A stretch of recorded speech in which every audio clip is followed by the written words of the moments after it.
Respiratory system क्या करता है, हमको ब्रीदिंग में हेल्प करता है, जिसमें कि हमारी नॉस्ट्रल आ गई, नोज आ गई, विंड पाइप आ गया, लंग्स आ गए, ब्रोंका है, ब्रोंकियोल, एल्वियोल है। मैंने पॉइंट ए से अपनी पोजीशन को चेंज करके मैं पॉइंट बी पर आ गई, दिस इज लोकोमोशन। मैं पॉइंट बी पे हूं, मैं पॉइंट बी से मूव करके पॉइंट ए पे आ गई, दिस इज लोकोमोशन। स्टार्च क्या होता है तो आप बता देना।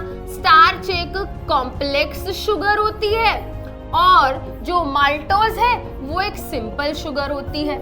हार्ट से ब्लड निकला बॉडी ऑर्गन्स के पास, बॉडी ऑर्गन से ब्लड निकला हार्ट के पास, हार्ट से ब्लड निकला बॉडी ऑर्गन्स, बॉडी ऑर्गन से हार्ट के पास। इस सर्कुलेशन को हम सिस्टमिक सर्कुलेशन बोलते हैं।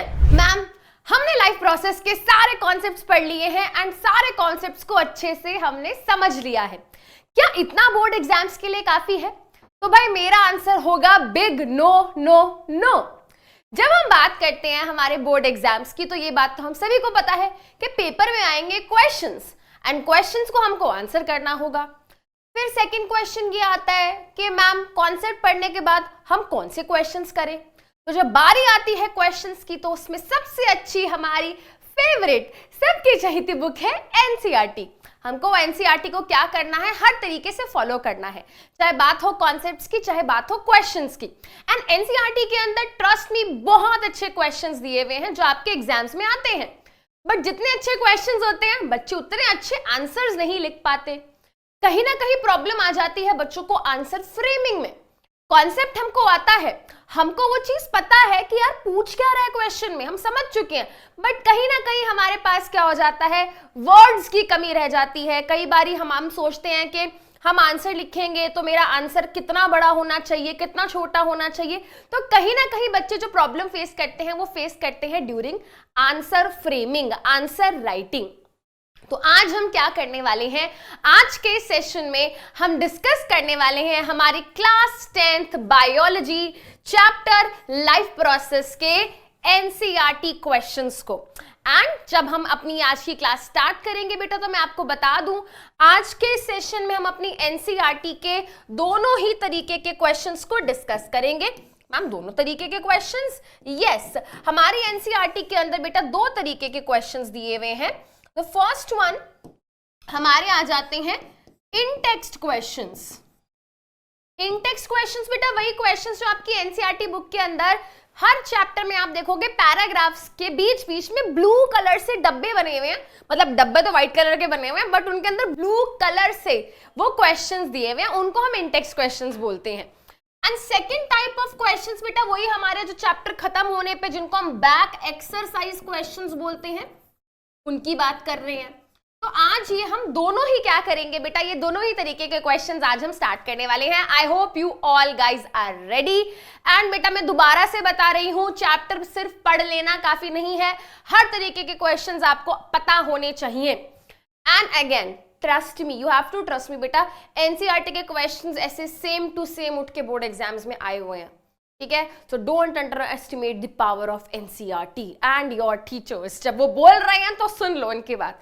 चलिए भाई स्टार्ट कर रहे हैं। सबसे पहला क्वेश्चन हमारा ये है, क्या है भाई, नहीं बाद में स्टार्ट करेंगे, एक और बात सुनो मेरी बेटा। देखो जब हम एनसीईआरटी के क्वेश्चंस डिस्कस कर रहे हैं ना, ये एक बहुत अच्छा चांस है आपके पास पूरे के पूरे चैप्टर को दोबारा रिवाइज करने का। क्योंकि जब हम क्वेश्चन डिस्कस करेंगे तो क्वेश्चन पढ़ के आपको वो टॉपिक याद आएगा, टॉपिक याद आएगा तो आप उस कॉन्सेप्ट को रिकॉल करोगे। तो कहीं ना कहीं क्या है बेटा, ये एक तरीके की हमारी रिवीजन हो रही है क्वेश्चन आंसर फॉर्म में। सारे के सारे चैप्टर के सारे क्वेश्चन डिस्कस करेंगे तो सारे के सारे टॉपिक्स भी हमारे रिवाइज हो जाएंगे, राइट। तो चलो अब स्टार्ट करते हैं। ये है हमारा question number 1, why is diffusion insufficient to meet the oxygen requirement of a multi cellular organism like humans. वो कह रहा है कि भाई देखो, जब हम बात करते हैं किसकी, जब हम बात करते हैं डिफ्यूजन की प्रोसेस की, तो जो डिफ्यूजन की प्रोसेस है वो काफी नहीं है किसी भी मल्टी सेल्यूलर ऑर्गेनिज्म। जैसे कि अगर हम बात करें किसकी, ह्यूमंस की, ह्यूमंस क्या है, मल्टी सेल्यूलर ऑर्गेनिजम्स है। मल्टी सेल्यूलर ऑर्गेनिजम्स का मतलब हम सभी समझते हैं ऐसे ऑर्गेनिजम्स जिनकी बॉडी में क्या होते हैं, बहुत सारे सेल्स होते हैं। तो अगर हम इन ऑर्गेनिजम्स की बात करें तो इन ऑर्गेनिजम्स के अंदर डिफ्यूजन क्या है, काफी नहीं है उनकी क्या, उनकी ऑक्सीजन की रिक्वायरमेंट्स को पूरा करने के लिए। तो पहले ये समझने के लिए ना, पहले हमको यहाँ पे समझना पड़ेगा क्या, यूनिसेल्युलर ऑर्गेनिजम्स के कॉन्सेप्ट को। जब हम बात करते हैं फॉर एग्जाम्पल एक ऑर्गेनिज्म है अमीबा, जब हम अमीबा की बात करते हैं, अमीबा क्या है? अमीबा एक सिंगल सेल्ड ऑर्गेनिज्म है। Do we all understand the meaning of single celled? Single celled मतलब यूनिसेल्यूलर। ये एक यूनिसेल्यूलर ऑर्गेनिज्म होता है, यानी कि इसके पास केवल एक ही सेल होता है। और वो जो एक सेल होता है वो किस तरीके का दिखता है? वो कुछ इस तरीके का होता है, कोई भी फिक्स्ड शेप नहीं है, कोई भी फिक्स शेप नहीं है। एक सिंगल सेल कुछ इस तरीके का होता है, ये इसका न्यूक्लियस हो गया, बाकी इसके सेल ऑर्गेनेलीज वगैरह एंड सब चीजें। तो जब हम अमीबा की बात करते हैं, अमीबा एक लिविंग ऑर्गेनिज्म है, इसको भी हमारी तरह क्या चाहिए? ऑक्सीजन चाहिए। क्यों चाहिए? क्यों चाहिए ऑक्सीजन? क्यों चाहिए? हमें बेटा पढ़ाया है क्लास में, ऑक्सीजन हमको क्यों चाहिए? बिकॉज उसी ऑक्सीजन को यूज करके हम ग्लूकोज को तोड़ेंगे और एनर्जी बनाएंगे। एंड हर लिविंग ऑर्गेनिज्म को क्या है बेटा? ऑक्सीजन के किसी ना किसी काम के लिए ऑक्सीजन की रिक्वायरमेंट है। तो अमीबा को भी भाई, अमीबा भाई साहब जी को भी ऑक्सीजन चाहिए। अब अमीबा तो एक सिंगल सेल का ऑर्गेनिज्म होता है, ठीक है, यानी कि इसका जो सेल है वो हर तरीके से क्या है? एयर के कांटेक्ट में है। इसको यहां से, यहां से, यहां से, यहां से, यहां से, मतलब ये इसकी पूरी बॉडी का जो सरफेस है वो क्या है? एयर के कांटेक्ट में है। इसका मतलब ये है, इसको क्या हो सकता है बेटा? इसको कोई स्पेशलाइज्ड ऑर्गन की यहाँ पे जरूरत नहीं है। एक सिंगल सेल क्या है? वही सिंगल सेल केपेबल है, पूरी की पूरी बॉडी का सरफेस क्या है? कांटेक्ट में है एयर के साथ, यानी कि इसको कहीं से भी सिंपल डिफ्यूजन की प्रोसेस से क्या हो सकती है? ऑक्सीजन मिल सकती है। और मिलती है, मिल सकती नहीं है, मिलती है। तो बेटा यहां पे क्या होता है? डिफ्यूजन की प्रोसेस से इसको इस तरीके से क्या हो जाती है? पूरी की पूरी ऑक्सीजन मिल जाती है। इसको कहीं से भी किसी भी स्पेशल ऑर्गन की जरूरत नहीं है। बट जब हम बात करते हैं ह्यूमन बींग्स की, तो human beings multi cellular organisms हैं। हमारी बॉडी में ऐसा एक नहीं बेटा, हमारी बॉडी के अंदर ऐसे बिलियन ट्रिलियन सेल्स हैं। एंड वो सेल्स क्या है बेटा? हमारी बॉडी के अंदर बहुत डीप डाउन हर अंदर तक है। एंड वो सेल्स डायरेक्ट कॉन्टैक्ट में है ही नहीं एयर के। अब एयर के डायरेक्ट में कांटेक्ट में नहीं है तो डिफ्यूजन वहां हो नहीं सकती। इसीलिए हमारे अंदर क्या होता है? एक स्पेशलाइज्ड ऑर्गन सिस्टम है जो कि इस काम के लिए क्या है? रिस्पॉन्सिबल है, जिसको हम रेस्पिरेशन सिस्टम बोलते हैं। एंड रेस्पिरेटरी सिस्टम क्या करता है? हमको ब्रीदिंग में हेल्प करता है, जिसमें कि हमारी नॉस्ट्रल आ गई, नोज आ गई, विंड पाइप आ गया, लंग्स आ गए, ब्रोंका है, ब्रोंकियोल, एल्वियोल है, राइट। चलिए मैम आंसर कैसे लिखना है ये बता दो। देखो भाई आंसर आपको ऐसे लिखना है, जो भी बातें मैंने आपको यहाँ पे बताई है ना, समझ लिया हमने। अब आंसर देखो तुमको ऐसे लिखना है। हम लिखेंगे in case of single celled organism. Single cell मतलब जैसे कि हमने यहाँ पे किसका एग्जांपल लिया? हमने यहाँ पे एग्जांपल लिया अमीबा का। जैसे कि सिंगल सेल ऑर्गेनिज्म के अंदर कोई स्पेसिफिक ऑर्गन नहीं प्रेजेंट होता for the exchange of gases. क्योंकि वहां पे entire surface of the organism is contact with the air. जो बात मैं बोल रही थी वो ये ना, पूरे की पूरी क्या है? उसकी बॉडी का सारा सरफेस एनवायरमेंट के कांटेक्ट में है। बट मल्टी सेलुलर ऑर्गेनिज्म के अंदर क्या है बेटा? सारे के सारे सेल्स डायरेक्ट कांटेक्ट में नहीं होते, इसीलिए वहां पे डिफ्यूजन क्या है? इनसफिशिएंट है, ठीक है। और उसके अलावा उनका साइज, हमारी बॉडी जो है भाई, हमारी बॉडी का साइज बहुत बड़ा है, हमारी बॉडी की वॉल्यूम बहुत बड़ी है, तो ऑक्सीजन डिफ्यूजन करके सारे सेल्स तक नहीं जा सकती। बिकॉज अगेन डिफ्यूजन क्या है? डिफ्यूजन एक स्लो प्रोसेस है। डिफ्यूजन क्या है बेटा? स्लो प्रोसेस है, समझ गए। तो हमारे अंदर normal diffusion is not enough to meet our oxygen demands. चलिए next question, what criteria do we use to decide whether something is alive? Alive का मतलब यहाँ पे क्या है कि भाई आप किस बेसिस पे बताओगे कि कोई पर्टिकुलर चीज लिविंग है या नॉन लिविंग। देखो भाई लिविंग थिंग्स ग्रो करती हैं, मूवमेंट दिखाती हैं, नॉन लिविंग थिंग्स ग्रो नहीं करती, मूवमेंट नहीं दिखाती। मैम हमारी गाड़ी, हमारा दो पहिया वाहन जिसको हम अपनी जान समझते हैं, हमारी स्कूटी, हमारी बाइक, वो चल सकती है मैम, वो मूव कर सकती है, क्या वो लिविंग है? नहीं बेटा, उसके अंदर आपको लग रहा है मूवमेंट, बट उसके अंदर ग्रोथ नहीं हो रही, उसके अंदर डेवलपमेंट नहीं हो रही, समझ रहे हो। तो यहाँ पे बेटा जब हम बोलते हैं कि क्राइटेरिया है, क्या क्राइटेरिया है कि हम किस बेसिस पे बोलेंगे कोई चीज लिविंग है या नॉन लिविंग, ठीक है। तो यहाँ पे कुछ बातें हैं, देखते हैं बेटा क्या क्या है, क्या क्राइटेरिया है। उसके अंदर होनी चाहिए मूवमेंट। मुझे पता है भाई जैसे ही नॉन लिविंग लिविंग की बात आती है, सबसे पहला पॉइंट सभी के दिमाग में ये आता है, मैम मूवमेंट, मैम लिविंग चीजें मूव कर सकती है, नॉन लिविंग चीज मूव नहीं कर सकती, राइट। बट बेटा मूवमेंट भी ना अलग अलग तरीके की होती हैं। When we talk about movement, तो मूवमेंट बहुत अलग अलग तरीके की मूवमेंट होती है। मूवमेंट बेसिकली लोकोमोशन के थ्रू भी हो सकती है। लोकोमोशन क्या होता है, देखो बेटा, दो वर्ड्स होते हैं, एक होता है मूवमेंट, एक होता है लोकोमोशन। मैं एक ही जगह पे खड़ी हूँ, मैं एक ही जगह पे खड़े होके I am doing like this, I am doing like this, ये मूवमेंट है, ये मूवमेंट है, ये मूवमेंट है, ये मूवमेंट है, राइट, ये मूवमेंट था। फॉर एग्जाम्पल मैं यहां खड़ी हूं, this is point A, point B, मैंने पॉइंट ए से अपनी पोजीशन को चेंज करके मैं पॉइंट बी पर आ गई, दिस इज लोकोमोशन। मैं पॉइंट बी पे हूं, मैं पॉइंट बी से मूव करके पॉइंट ए पे आ गई, दिस इज लोकोमोशन, राइट। तो रनिंग, वॉकिंग, ये सब क्या है, लोकोमोशन हो गया, ठीक है। या फिर हम बोल सकते हैं मूवमेंट, बॉडी पार्ट्स का मूवमेंट, जैसे कि भाई कोई काओ बफेलो है ना, वो फीड कर रहे हैं तो अपना माउथ मूव कर रहे हैं, ये भी क्या है बेटा, ये भी एक तरीके की मूवमेंट है, ठीक है। ब्रीदिंग हो रही है तो ब्रीदिंग के टाइम पे बेटा हमारे लंग्स मूव कर रहे हैं, है ना, व्हेन वी ब्रीथ हमारा डायफ्राम मूव कर रहा है, ठीक है। ग्रोथ हो गई, ठीक है। ग्रोथ, प्लांट क्या है बेटा, प्लांट दौड़ते नहीं है, भागते नहीं है, बट यस हमने पढ़ा है कंट्रोल एंड कोऑर्डिनेशन में, प्लांट के अंदर किसी कुछ मूवमेंट्स होती है जिसमें ग्रोथ इन्वॉल्व होती है, क्या बोलते हैं उनको, जल्दी से मुझे कमेंट्स में बताएंगे बेटा। यहाँ पे ऐसी मूवमेंट जिनमें ग्रोथ इन्वॉल्व होती है, ऐसी मूवमेंट्स को हम क्या बोलते हैं, I need answer from you. उसके अलावा बेटा हमारी बॉडी क्या कर रही है, क्राइटेरिया क्या है, what are the criteria. Living organisms की जो बॉडी होती है वो अपने आप को मेंटेन करती है, हमारी बॉडी के अंदर जो डेड सेल्स हैं वो नए सेल्स से रिप्लेस हो रहे हैं। हमारे पुराने टिश्यूज में अगर कोई प्रॉब्लम हो गई है, डैमेज हो गई है, तो हमारी बॉडी उनको रिपेयर कर रही है। ये सब चीजें यहाँ पे हमको क्या करनी है, मेंशन करनी है। मॉलिक्यूलर मूवमेंट्स हो रही है, जाइलम फ्लोएम के अंदर फूड है, मिनरल है, वाटर है, ये सब इधर से उधर मूव कर रहा है, ठीक है। उसके अलावा बेटा जो लिविंग ऑर्गेनिजम्स होते हैं उनको क्या है बेटा, फूड की रिक्वायरमेंट होती है, फूड की रिक्वायरमेंट है ना, derivation of food and utilization of food, हमने क्या पढ़ा है बेटा, न्यूट्रिशन के अंदर पढ़ा है हमने। तो जो लिविंग ऑर्गेनिजम्स होते हैं वो न्यूट्रिशन की प्रोसेस शो करते हैं। लिविंग ऑर्गेनिजम्स के अंदर रेस्पिरेशन हो रही है, यानी कि वो क्या करते हैं, वो एनर्जी बनाते हैं, है ना, एनर्जी बनती है एटीपी की फॉर्म में। तुम्हारी बेटा, तुम्हारी स्कूटी गाड़ी खड़े खड़े एनर्जी नहीं बना रही है ना, तुमको तो उसको पेट्रोल डीजल देना पड़ता है, राइट। बट जो लिविंग ऑर्गेनिजम्स होते हैं वो अपनी एनर्जी बनाते हैं एटीपी की फॉर्म में। Display of growth and development, living organisms के अंदर में ग्रोथ एंड डेवलपमेंट देखने को मिलती है। लिविंग ऑर्गेनिजम्स क्या करते हैं, एक्सपल्शन करते हैं, एक्सपल्शन मतलब रिमूवल। अब बेटा देखो यही खेल है सारा का सारा, यही खेल है सारा का सारा आंसर राइटिंग। अच्छे अच्छे प्यारे प्यारे टर्म्स ढूंढो, उनको याद करने की कोशिश करो और उनको अपने आंसर के अंदर इनकॉर्पोरेट करने की कोशिश करो, ठीक है। प्यारे प्यारे सुंदर सुंदर टर्म्स, ठीक है, बट इतना भी मत खो जाना कि मेन कॉन्सेप्ट ही बताना भूल जाओ। तो रिमूवल ऑफ वेस्ट का, रिमूवल ऑफ मेटाबॉलिक वेस्ट को हम क्या बोलते हैं, एक्सक्रीशन। तो लिविंग ऑर्गेनिजम्स एक्सक्रीशन की प्रोसेस शो करते हैं। चलिए जी आगे चलते हैं। What are outside raw material used by an organism.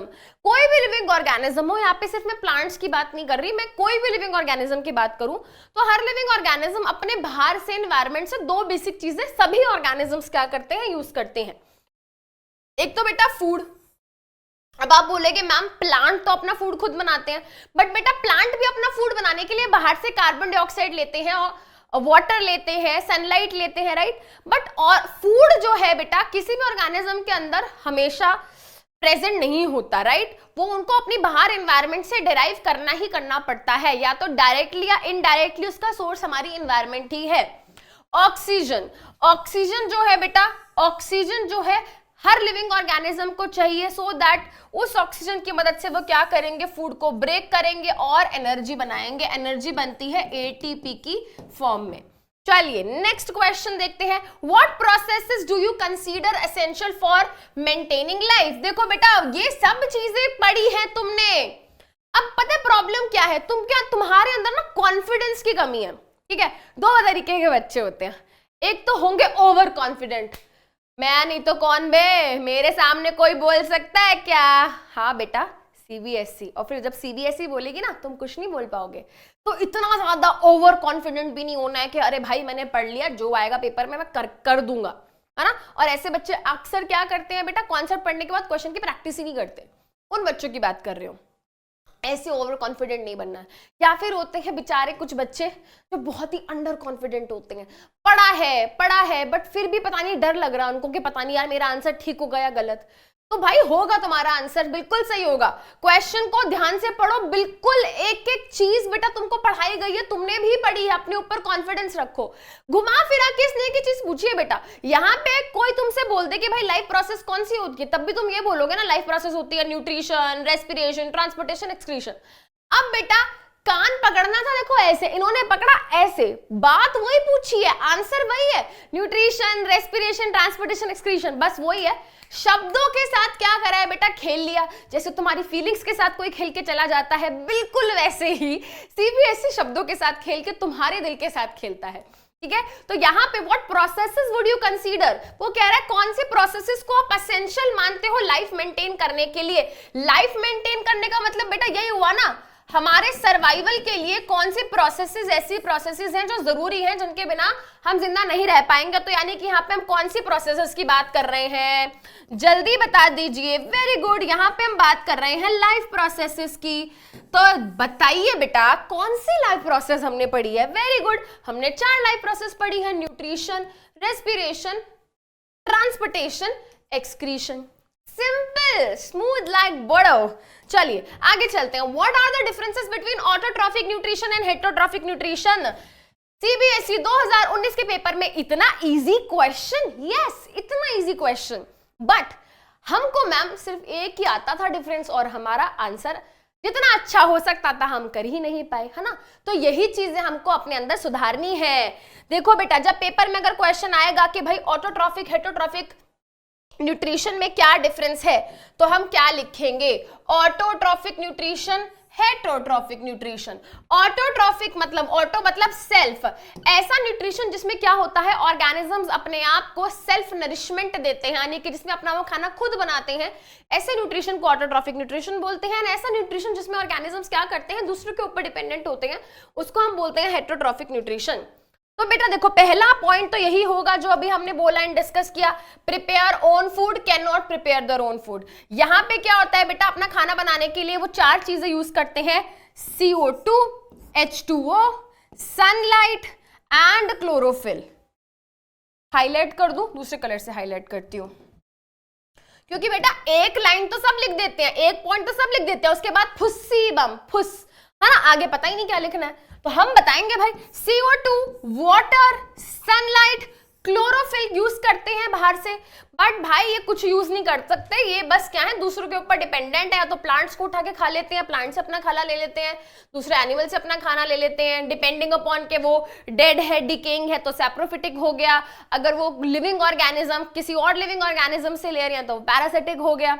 ठीक है, उसके अलावा बेटा जो ऑटोट्रॉफिक ऑर्गेनिजम्स होते हैं, जैसे कि हमारे प्लांट्स हो गए, प्लांट्स जो है बेटा जो भी उन्होंने खाना बनाया, खाना किस फॉर्म में बनाया उन्होंने बेटा, खाना उन्होंने बनाया ग्लूकोज की फॉर्म में। तो जब उन्होंने ग्लूकोज बना लिया अपनी बॉडी के अंदर, तो उस ग्लूकोज को बाद में वो स्टोर कर लेते हैं किसके फॉर्म में, स्टार्च के फॉर्म में। बहुत इंपॉर्टेंट पॉइंट है, 1 मार्क का क्वेश्चन बन सकता है कि ऑटोट्रॉफिक ऑर्गेनिजम्स या फिर प्लांट्स किस फॉर्म में ग्लूकोज को स्टोर करते हैं, तो बेटा वो स्टोर करते हैं उसको स्टार्च के फॉर्म में। बट जब हम बात करते हैं हेटरोट्रॉफिक ऑर्गेनिजम्स की, जैसे मेनली है ना, मेनली यहाँ पे किसकी बात हो रही है बेटा, ह्यूमंस की। मेनली यहाँ पे किसकी बात हो रही है बेटा, मेनली यहाँ पे एग्जाम्पल के तौर पे यहाँ पे हम बात कर रहे हैं किसकी, ह्यूमंस की। तो ह्यूमंस ने बेटा जो भी ग्लूकोज अपनी बॉडी के अंदर क्या किया, ऑब्टेन किया, खाया पिया इधर उधर से, तो जो भी ग्लूकोज हमारी बॉडी के अंदर जाता है, हमारी बॉडी के अंदर बेटा हम उस ग्लूकोज को क्या करते हैं, स्टोर करते हैं in the form of glycogen. ये भी क्या है, एक इंपॉर्टेंट पॉइंट है कि ह्यूमन बींग्स क्या करते हैं बेटा, ह्यूमन बींग्स ग्लाइकोजन की फॉर्म में ग्लूकोज को स्टोर करके रखते हैं। इसके बाद भी एक चीज क्या करनी है बेटा, हमको जरूर लिख कर आनी है, जो यहाँ पे नहीं दी हुई। और क्यों नहीं दी हुई, क्योंकि मेरे को ये बात स्पेसिफिकली आपके साथ डिस्कस करनी थी। पेपर में आपको क्वेश्चन में नहीं लिखा जाएगा गिव एग्जाम्पल, कहीं पे भी नहीं लिखा होगा। ठीक है, क्वेश्चन में बेटा मतलब लिखा होता है, ऐसी बात नहीं है नहीं होगा, बट जस्ट बिकॉज पेपर में मैम उन्होंने पूछा ही नहीं तो हमने बताया ही नहीं, तो बेटा ये गलती नहीं करनी है, ये गलती नहीं करनी है। पेपर में नहीं पूछा कोई दिक्कत नहीं है, तुम्हारे आंसर के अंदर अगर इस तरीके का क्वेश्चन है तो तुम्हारे आंसर के अंदर एग्जाम्पल्स होने चाहिए। तो आप लिखोगे कि भाई प्लांट्स, क्या ये सही है, नो। आप लिखोगे यहां पे ग्रीन प्लांट्स, आप लिखोगे यहां पे साइनोबैक्टीरिया। ठीक है, 2 एग्जाम्पल्स लिख दो काफी है, इसके अलावा यूग्लिना है, ठीक है, बाकी और ऑर्गेनिजम्स हो गए, 2 एग्जाम्पल्स लिख दोगे वो भी बहुत है। अगर मैं हेटरोट्रॉफिक न्यूट्रिशन की बात करूं, हेटरोट्रॉफिक न्यूट्रिशन में बेटा किसी का भी एग्जाम्पल लिख दो, आप ह्यूमन बींग्स लिख दो, आप फंजाई लिख दो, ठीक है, आप किसी और दूसरे एनिमल्स का नाम लिख दो, कुछ भी लिख दो, ठीक है, बस ऑटोट्रॉफिक नहीं होना चाहिए, ठीक है, किसी पैरासाइट का नाम लिख दो, किसी सैप्रोफिटिक ऑर्गेनिजम्स का नाम लिख दो, ठीक है। चलिए आगे चलते हैं बेटा, थोड़ी स्पीड बढ़ाते हैं यहाँ पे। Where do plants get each of the raw material for photosynthesis? बहुत ही इजी हलवा क्वेश्चन पूछ रहा है कि भाई फोटोसिंथेसिस करने के लिए प्लांट को जो रॉ मटेरियल चाहिए होता है वो कहां से मिलता है। तो देखो भाई, अगर हम यहाँ पे बात करें किसकी, फोटोसिंथेसिस की बात करें, तो फोटोसिंथेसिस करने के लिए प्लांट को 4 चीजें चाहिए होती है। पहली चीज क्या होती है? Carbon dioxide. Carbon dioxide plants को कहां से मिलती है? एटमॉस्फेयर से। दूसरी चीज हमारे प्लांट्स को चाहिए, क्या चाहिए जल्दी बताओ? ऑक्सीजन नहीं, पहली चीज चाहिए कार्बन डाइऑक्साइड, दूसरी चीज चाहिए वाटर। वाटर हमारे प्लांट्स को मिलती है सॉइल से, सॉइल में से वो रूट की मदद से उस वाटर को एब्जॉर्ब करते हैं। तीसरी चीज चाहिए होती है लाइट, हमारे प्लांट्स सनलाइट को सन से लेते हैं, बट ऐसा नहीं है कि सिर्फ सनलाइट की प्रेजेंस में ही फोटोसिंथेसिस कर सकते हैं। अगर आप उनको किसी भी तरीके की लाइट दोगे, ऑब्वियसली इट विल मैटर कि उसकी इंटेंसिटी क्या है, उसकी वेवलेंथ क्या है, उसमें कितना विजिबल स्पेक्ट्रम और बहुत सारी फिजिक्स आ गई, ठीक है। तो कहने का मतलब ये है कि भाई प्लांट को कार्बन डाइऑक्साइड चाहिए, जो कि उसको कहां से मिलती है? एटमॉस्फेयर से।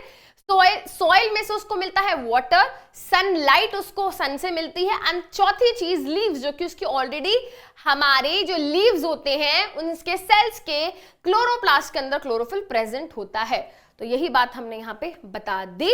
Raw material required for photosynthesis are carbon dioxide and water. Terrestrial plants को कार्बन डाइऑक्साइड एटमॉस्फेयर से मिलती है, वाटर मिलता है सॉइल से। एक्वाटिक प्लांट्स जो होते हैं बेटा, तो उनको CO2 कहां से मिलती है बेटा? उनको CO2 वही वाटर के अंदर जो CO2 डिसॉल्व होती है वो उसको यूज कर लेते हैं, ठीक है। ये यहाँ पे कुछ बातें हो गई हैं।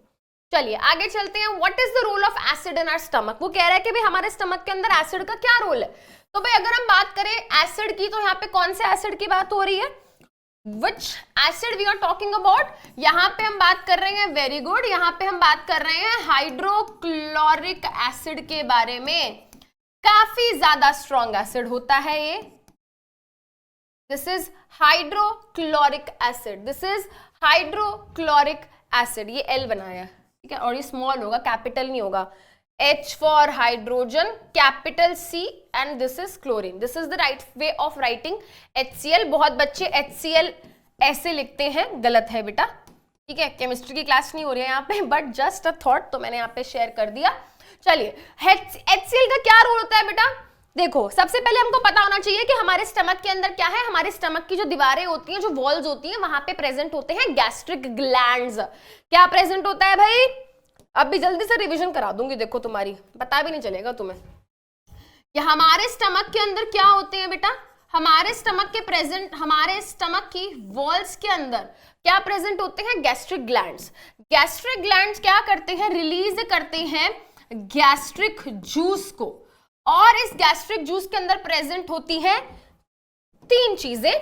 पहली चीज तो हो गई हमारा हाइड्रोक्लोरिक एसिड, दूसरी चीज हो गया पेप्सिन, एंड तीसरी चीज हो गई म्यूकस। वेरी गुड, म्यूकस, ठीक है। ये 3 चीजें प्रेजेंट होती हैं किसके अंदर? गैस्ट्रिक जूस के अंदर। गैस्ट्रिक जूस कहां से आया? गैस्ट्रिक ग्लैंड्स ने बनाया।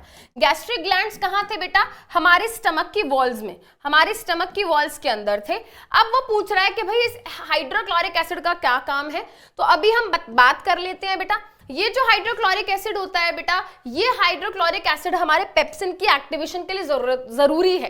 पेप्सिन एक ऐसा एंजाइम होता है जो प्रोटीन के डाइजेशन में इन्वॉल्व होता है। ये प्रोटीन को तोड़ने में, प्रोटीन को ब्रेक डाउन करने में मदद करता है।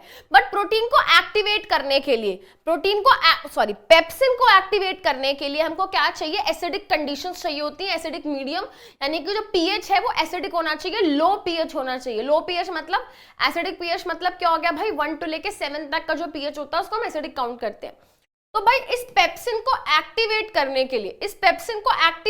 के लिए, हमको HCl की रिक्वायरमेंट होती है। उसके अलावा ये जो हाइड्रोक्लोरिक एसिड होता है बेटा हमारे स्टमक के अंदर क्या करता है, कई बार हमारे फूड के साथ क्या होते हैं, बहुत सारे बैक्टीरिया जर्म्स हमारे फूड के साथ हमारी बॉडी के अंदर चले जाते हैं, क्योंकि वो जो भूरू के गोलगप्पे हैं ना, जो दूर बड़े टेस्टी मिलते हैं, बड़े अच्छे मिलते हैं, बट वो भूरू जो है ना वो ग्लव्स पहन के गोलगप्पे नहीं खिलाते, उनके गंदे हाथों से हम गंदे गोलगप्पे खा लेते हैं और फिर बैक्टीरिया हमारे स्टमक में जाता है। बट हमारा HCl कहता है मैं हूं, मैं संभाल लूंगा भाई, टेंशन मत ले, तो वो उस बैक्टीरिया को मार देता है। ठीक है, तो ये दो काम इंपॉर्टेंट हैं जो कि हाइड्रोक्लोरिक एसिड करता है।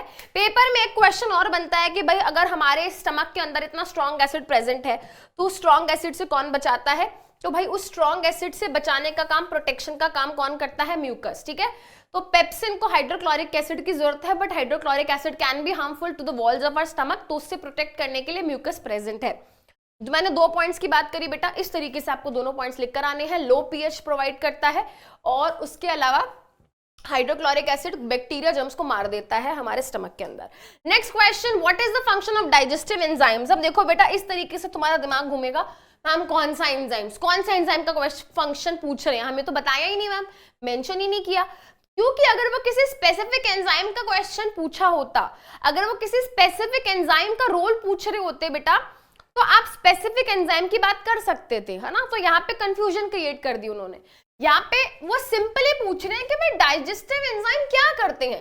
देखो बेटा एंजाइम सिंपली क्या काम करते हैं, डाइजेस्टिव एंजाइम्स का काम क्या है, हम जनरल आंसर देंगे क्योंकि इन्होंने स्पेसिफिक कुछ पूछा नहीं, इन्होंने बहुत जनरलाइज चीज पूछ ली, तो हम भी जनरलाइज आंसर देंगे भाई। हम बताएंगे कि देखो भाई क्या होता है, कोई भी सब्सटेंस जो है जो कि काफी क्या है, कॉम्प्लेक्स है, बड़ा है, साइज में बहुत बड़ा है, तो उसको ब्रेक डाउन करने का काम क्या होता है, उसको ब्रेक डाउन करने का काम होता है डाइजेस्टिव एंजाइम्स का। तो digestive enzymes are simply the chemical substances जो कि क्या करते हैं, लार्ज बड़े बड़े साइज के कॉम्प्लेक्स सब्सटेंसेस को कन्वर्ट करते हैं in the smaller simplest substances. तो digestive enzymes are the chemical substances जो कि क्या कर रहे हैं, कन्वर्ट कर रहे हैं कॉम्प्लेक्स, लार्ज और इनसॉल्युबल फूड मटेरियल्स को किसके अंदर, सिंपलर स्मॉलर सॉल्युबल मॉलिक्यूल्स के अंदर, सो दैट जब वो इजीली क्या होंगे, टूट जाएंगे, तो जो हमारे सेल्स हैं, जो हमारे सेल हैं बेटा, वो सेल इन सब्सटेंसेस को बेटर तरीके से क्या कर पाएंगे, एब्जॉर्ब कर पाएंगे। ये इतना बड़ा सा फूड मटेरियल एब्जॉर्ब करना मुश्किल है सेल के लिए, राइट। इतना बड़ा फूड मटेरियल सेल के अंदर जाना क्या है, मुश्किल है। ये इजीली एब्जॉर्ब नहीं होगा, सेल के अंदर इजीली नहीं जा पाएगा। बट अगर हम इन बड़े बड़े फूड मटेरियल्स को छोटे छोटे सब्सटेंसेस के अंदर कन्वर्ट कर देंगे, तोड़ देंगे, तो हमारे सेल्स के लिए बहुत इजी हो जाएगा इनको एब्जॉर्ब करना। मैम सेल को क्यों एब्जॉर्ब करना है, बेटा सेल इसी फूड को यूज करके एनर्जी बनाएगा, इसी फूड को यूज करके ग्रोथ एंड डेवलपमेंट करेगा, इसी फूड को यूज करके हमारी बॉडी के अंदर नए सेल्स बनेंगे, नए टिश्यूज बनेंगे। समझ आ गया, ये काम है। जैसे फॉर एग्जाम्पल यहाँ पे एक एग्जाम्पल आप मेंशन कर सकते हो बेटा, है ना, आप यहाँ पे एक एग्जाम्पल मेंशन कर सकते हो किसी का भी। जैसे फॉर एग्जाम्पल आप बता सकते हो कि देखो भाई एक एंजाइम होता है जिसका नाम होता है सलाइवरी अमाइलेज। तो आप सलाइवरी अमाइलेज का एग्जाम्पल लिखाना, आप बताना कि भाई देखो क्या होता है, हमारे फूड के अंदर होता है स्टार्च, एंड स्टार्च को कन्वर्ट कर देता है सलाइवरी अमाइलेज किसके अंदर, माल्टोज के अंदर। स्टार्च क्या होता है तो आप बता देना, स्टार्च एक कॉम्प्लेक्स शुगर होती है और जो माल्टोज है वो एक सिंपल शुगर होती है। तो आप इस तरीके से एक एग्जाम्पल देके भी अपना आंसर लिख सकते हैं। I hope this is clear. Moving to next question. How is the small intestine designed to absorb digested food? अब देखो बेटा यहाँ पे यही चीजें, यही तो कला है ना बेटा आंसर करने की। क्वेश्चन में देखो, क्वेश्चन में बोल दिया कि स्मॉल इंटेस्टाइन कैसे डिजाइन है डाइजेस्टेड फूड की एब्जॉर्प्शन के लिए, तो वो डाइजेशन की तो बात ही नहीं कर रहा।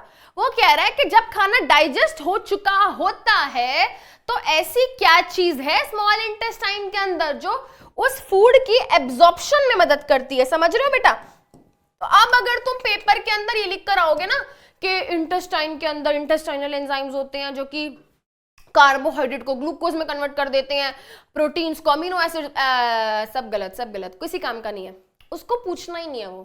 वो क्या पूछ रहा है, वो सिर्फ और सिर्फ पूछ रहा है कि भाई एब्जॉर्प्शन कैसे होती है स्मॉल इंटेस्टाइन के अंदर। तो भाई सिंपली हम बताएंगे कि जब हम इंटेस्टाइन की बात करते हैं, है ना, फॉर एग्जाम्पल हमने क्या बना, ये हमने फॉर एग्जाम्पल हमने इंटेस्टाइन की ट्यूब बना दी, है ना, फॉर एग्जाम्पल हमने इंटेस्टाइन की ट्यूब बना दी। तो भाई हमारे इंटेस्टाइन के अंदर क्या होती है, हमारे इंटेस्टाइन के अंदर इस तरीके से छोटे छोटे फिंगर लाइक प्रोजेक्शंस होते हैं जिनको हम विलाय बोलते हैं। एक थोड़ी बड़ी बना रही हूँ समझाने के लिए थोड़ा, ठीक है, एक और बना दी। इस तरीके से क्या होती है, एक दो बड़ी बना दी है समझाने के लिए। इस तरीके से छोटी छोटी क्या है, millions of finger like projections होते हैं जिनको हम विलाय बोलते हैं। इन विलाय के अंदर क्या होती है, इस तरीके से ब्लड वेसल्स होती हैं। तो they are supplied with the blood vessels, basically छोटी छोटी छोटी पतली पतली कैपिलरीज होती हैं। तो ये होता क्या है बेटा, यहाँ पे जब हमारा सारा का सारा फूड ब्रेक डाउन हो चुका है, यहाँ पे जब हमारे फूड मटेरियल क्या हो चुके हैं, डाइजेस्ट हो चुके हैं, क्योंकि कंप्लीट डाइजेशन ऑफ फूड भी कहाँ होता है, कंप्लीट डाइजेशन ऑफ फूड भी स्मॉल इंटेस्टाइन के अंदर होता है। अब स्मॉल इंटेस्टाइन के अंदर खाना पड़ा हुआ है जो कि डाइजेस्ट हो चुका है। अब इसके एब्जॉर्प्शन के लिए जो छोटी छोटी विलायें हैं ये हेल्प करती हैं। बेसिकली होता क्या है बेटा, यहाँ पे ये जो फूड सब्सटेंसेस होते हैं, ये फूड सब्सटेंसेस हमारी विलाय के अंदर मूव कर जाते हैं, they move inside the विलाय। And जैसे ही बेटा ये विलाय के अंदर एंटर करेंगे, आप खुद सोचो, ये ब्लड वेसल के अंदर एंटर कर जाएंगे, they will enter into blood vessels. Should I use another colour? Okay, I use another colour. So what I was saying कि ये फूड सब्सटेंसेस कहाँ एंटर कर जाएंगे बेटा, इन विलाय के अंदर एंटर करेंगे। इन विलाय के अंदर एंटर करेंगे तो ब्लड वेसल के अंदर एंटर करेंगे, ब्लड वेसल के अंदर एंटर करेंगे तो ब्लड के अंदर एंटर करेंगे, और ब्लड के अंदर एंटर कर गए तो ब्लड बेटा इधर उधर बहेगा और इस फूड को भी इधर उधर जहां भी इसकी जरूरत होगी वहां ले जाएगा। तो यहाँ पे आंसर क्या था, बेसिकली वो ये पूछना चाह रहे थे कि भाई इंटेस्टाइन में क्या है जो एब्जॉर्प्शन में मदद करता है। तो एब्जॉर्प्शन में मदद करते हैं विलाय। तो आंसर में भी हम इसी तरीके से आंसर करेंगे, small intestine is the main region for the absorption of the digested food. Very good. उसके बाद हम लिखेंगे जो इनर लाइनिंग होती है स्मॉल इंटेस्टाइन की, उसके अंदर millions of finger like projections. अब देखो बेटा, यही आपका एग्जामिनर आपसे एक्सपेक्ट कर रहा है। एक बच्चा होगा जो लिखकर आएगा कि वहां विलाय प्रेजेंट है, और एक बच्चा लिखकर आएगा कि वहां पे finger like projections called विलाय present है। यही तो ब्यूटी है बेटा आंसर राइटिंग की, कि यही कला आपको सीखनी है। पढ़ा है क्लास में फिंगर लाइक प्रोजेक्शंस, बट लिख कर आए क्या, सिर्फ विलाय। क्यों नहीं लिखा, यही सीखना है तुमको, ठीक है, और यही सिखा रहे हैं। तो आप लिखोगे कि क्या होता है, फिंगर लाइक प्रोजेक्शंस विलाय प्रेजेंट होते हैं। विलाय जो है बेटा इनर वॉल्स के अंदर प्रेजेंट है, और इससे क्या होता है बेटा, लार्ज सरफेस एरिया मिलता है। जितना ज्यादा सरफेस एरिया उतना ज्यादा एब्जॉर्प्शन होगा। तो ये जो मैंने टर्म्स अंडरलाइन करे हैं बेटा, फिंगर लाइक प्रोजेक्शंस, विलाय से क्या मिलता है, large surface area. Large surface area की वजह से ज्यादा एब्जॉर्प्शन ऑफ डाइजेस्टेड फूड। इसके अलावा आंसर यहाँ नहीं खत्म होना चाहिए, आपको ये भी बताना पड़ेगा कि विलाय के अंदर क्या है, villi are supplied with blood vessels. ये भी बताओगे कि विलाय के अंदर ब्लड वेसल्स होती हैं, एंड जैसे ही ये एब्जॉर्ब करती हैं फूड को तो उनके अंदर जला जाता है फूड, और यही ब्लड क्या करता है, ये एब्जॉर्ब्ड फूड को each and every cell of the body तक पहुंचाता है। ये है बेटा आंसर राइटिंग की कला। चलो जी आगे चलते हैं। What advantages over an aquatic organism does a terrestrial organism have with regard to obtaining oxygen for respiration. वो ये कह रहा है कि अगर हम कंपेयर करें एक ऑर्गेनिज्म को जो कि टेरेस्ट्रियल है और एक ऑर्गेनिज्म को जो कि एक्वाटिक है, तो वो ये कह रहा है कि भाई टेरेस्ट्रियल वाले ऑर्गेनिजम्स के ऊपर कुछ उनके पास क्या है, कुछ एडवांटेजेस हैं in terms of obtaining oxygen. तो बेटा हम सभी को पता है कि जो हम टेरेस्ट्रियल ऑर्गेनिजम्स, जैसे कि फॉर एग्जांपल हम एटमॉस्फेयर में जो भी ऑक्सीजन है उसको हम सीधा ले लेते हैं, बट बेचारे जो एक्वाटिक ऑर्गेनिजम्स हैं वो पानी के अंदर रहते हैं। पानी के अंदर उनको क्या करना पड़ता है, जो पानी के अंदर डिसॉल्व ऑक्सीजन है वो उनको क्या करनी पड़ती है, अपटेक करनी पड़ती है, लेनी पड़ती है। एंड दिक्कत ये भी है कि बेटा एटमॉस्फेयर के अंदर ज्यादा ऑक्सीजन है, एंड जो भी ऑक्सीजन पानी के अंदर डिसॉल्व है वो क्या है, वो कम है। तो वहां पे अवेलेबिलिटी ऑफ ऑक्सीजन कम होती है, एंड उसको ज्यादा से ज्यादा ऑक्सीजन लेने के चक्कर में उनको ज्यादा जल्दी ब्रीदिंग करनी पड़ती है। ठीक है, तो हम यहाँ पे क्या लिखेंगे, हम लिखेंगे organisms that lives in water, जैसे कि फिशेस, वो क्या करते हैं, वो ऑब्टेन करते हैं ऑक्सीजन को। रेस्पिरेशन करने के लिए उनको ऑक्सीजन चाहिए, तो वो कैसी ऑक्सीजन यूज करते हैं, they use oxygen dissolved in water.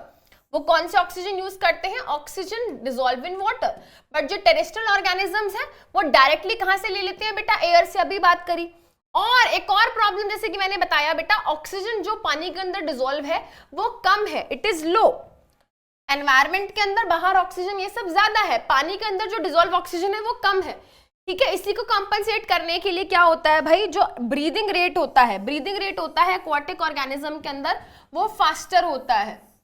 बहुत अच्छा एक एग्जाम्पल मैं हमेशा बच्चों को देती हूँ बेटा, आप देखो जब पेपर शुरू होता है तो स्टार्टिंग में क्या होता है, स्टार्टिंग में बहुत आराम से, अरे बहुत टाइम आराम से करेंगे, बट जब पेपर खत्म होने वाला आता है ना, जब टीचर बोलता है आखिरी के 20 मिनट बचे हैं और हम देखते हैं कि अरे वाह 20 मिनट बचे हैं और ये क्या 18 क्वेश्चन बचे हैं, फिर क्या होता है, फिर हम अपनी स्पीड बढ़ाते हैं, जल्दी करने लगते हैं, क्योंकि पता है ना कम है टाइम कम है, उस कम टाइम में ज्यादा क्या है बेटा, हमारी रिक्वायरमेंट ज्यादा है तो हम अपनी स्पीड बढ़ाएंगे ना।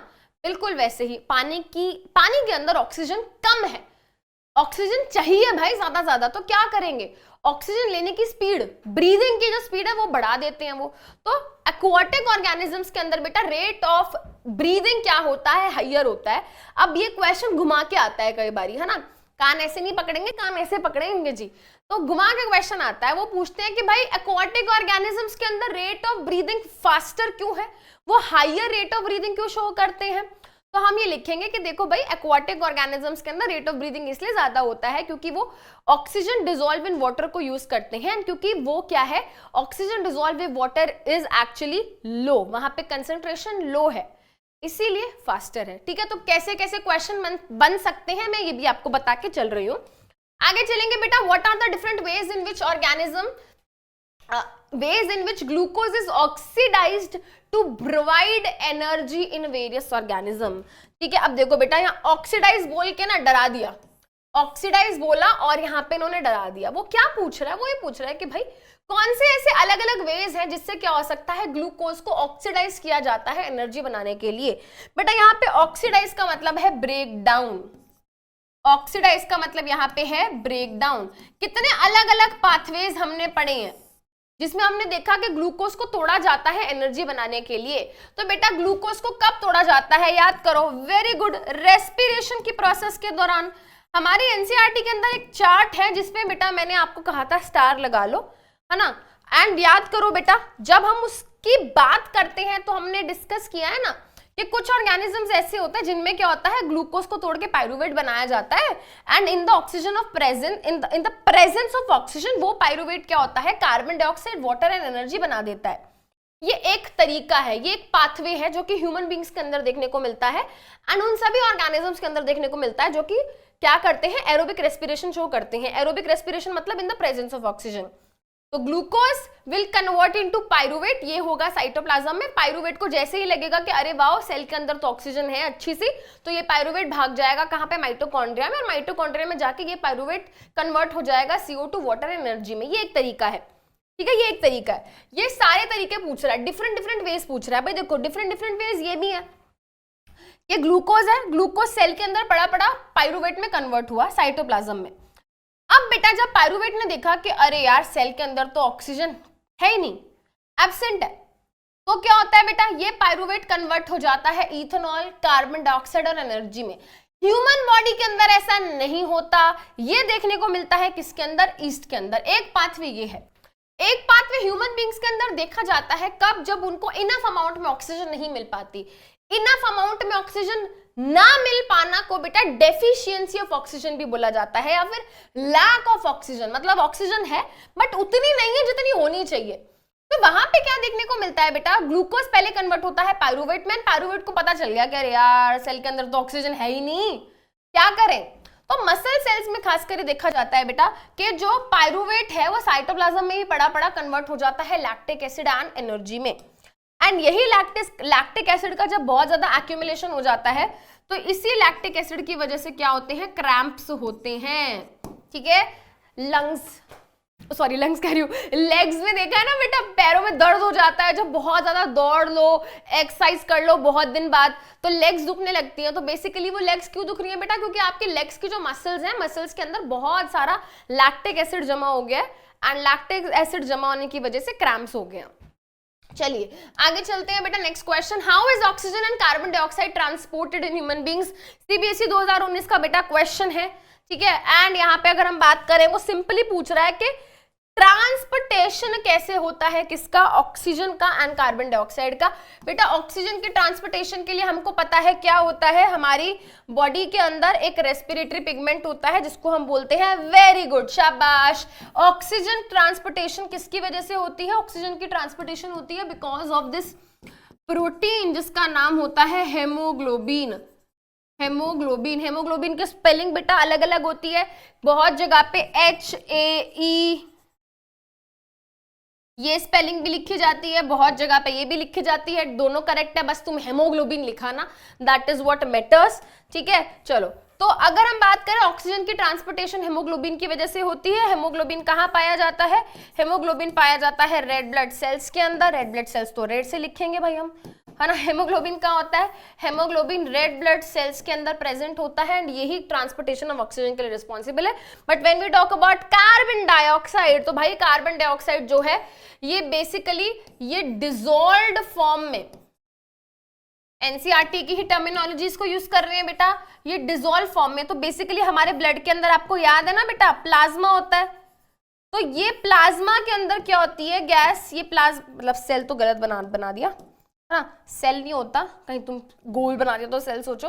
तो बेसिकली इस प्लाज्मा के अंदर क्या होता है बेटा, ये डिसॉल्व हो जाता है एंड ये वहां पे डिसॉल्व हो जाता है, घुलता है, एंड जब प्लाज्मा बह रहा है तो उसके साथ साथ कार्बन डाइऑक्साइड भी बह रही है। तो बेसिकली यहाँ पे बेटा कार्बन डाइऑक्साइड ट्रांसपोर्ट के ना बहुत तरीके हैं, बाइकार्बोनेट आयंस की फॉर्म में, एंड इवन थोड़ा बहुत ये हेमोग्लोबिन के साथ भी हो जाता है, बट हम उस लाइन में नहीं जाएंगे अभी हम सिर्फ और सिर्फ क्या करेंगे, डायरेक्ट क्वेश्चंस डिस्कस कर रहे हैं, डायरेक्ट, ठीक है, जो एनसीईआरटी के अंदर है। तो ऑक्सीजन हेमोग्लोबिन की मदद से and carbon dioxide dissolve form में ट्रांसपोर्ट होता है। आगे चलते हैं। अच्छा देखो, जो बात मैंने यहाँ पे बोली ना, वही चीज यहाँ पे लिखी हुई है, इसको अच्छे से रीड कर लेंगे एक बारी। रेस्पिरेटरी पिगमेंट होता है हेमोग्लोबिन, जो कि क्या है, रिस्पॉन्सिबल है। हेमोग्लोबिन प्रेजेंट है रेड ब्लड सेल में और ये ऑक्सीजन को लेता है, ठीक है, हमारे लंग्स में जो भी एयर है वहां से ऑक्सीजन को कैच करता है, ट्रैप करता है, टिश्यूज को दे देता है। ट्रांसपोर्ट ऑफ ऑक्सीजन की बात के बाद अगर हम ट्रांसपोर्ट ऑफ कार्बन डाइऑक्साइड की बात करें, कार्बन डाइऑक्साइड जो है बेटा वो क्या है, ज्यादा सॉल्युबल है। ऑक्सीजन एंड कार्बन डाइऑक्साइड की अगर सॉल्युबिलिटी की बात करें तो कार्बन डाइऑक्साइड क्या है, एक ज्यादा सॉल्युबल गैस है, पानी में ज्यादा क्या है, ज्यादा सॉल्युबल है। तो इसीलिए वो क्या है बेटा, हमारी बॉडी के अंदर जब वो ट्रैवल करती है, ट्रांसपोर्ट होती है इधर से उधर, तो ब्लड के प्लाज्मा के अंदर क्या होती है, डिसॉल्व होती है, एंड जैसे जैसे ब्लड मूव करेगा तो ऑब्वियस सी बात है वो भी मूव करेगी, एंड जब सेल के पास जाना होता है तो वो बेसिकली वहां पे डिफ्यूजन की प्रोसेस से इधर उधर मूव कर जाती है।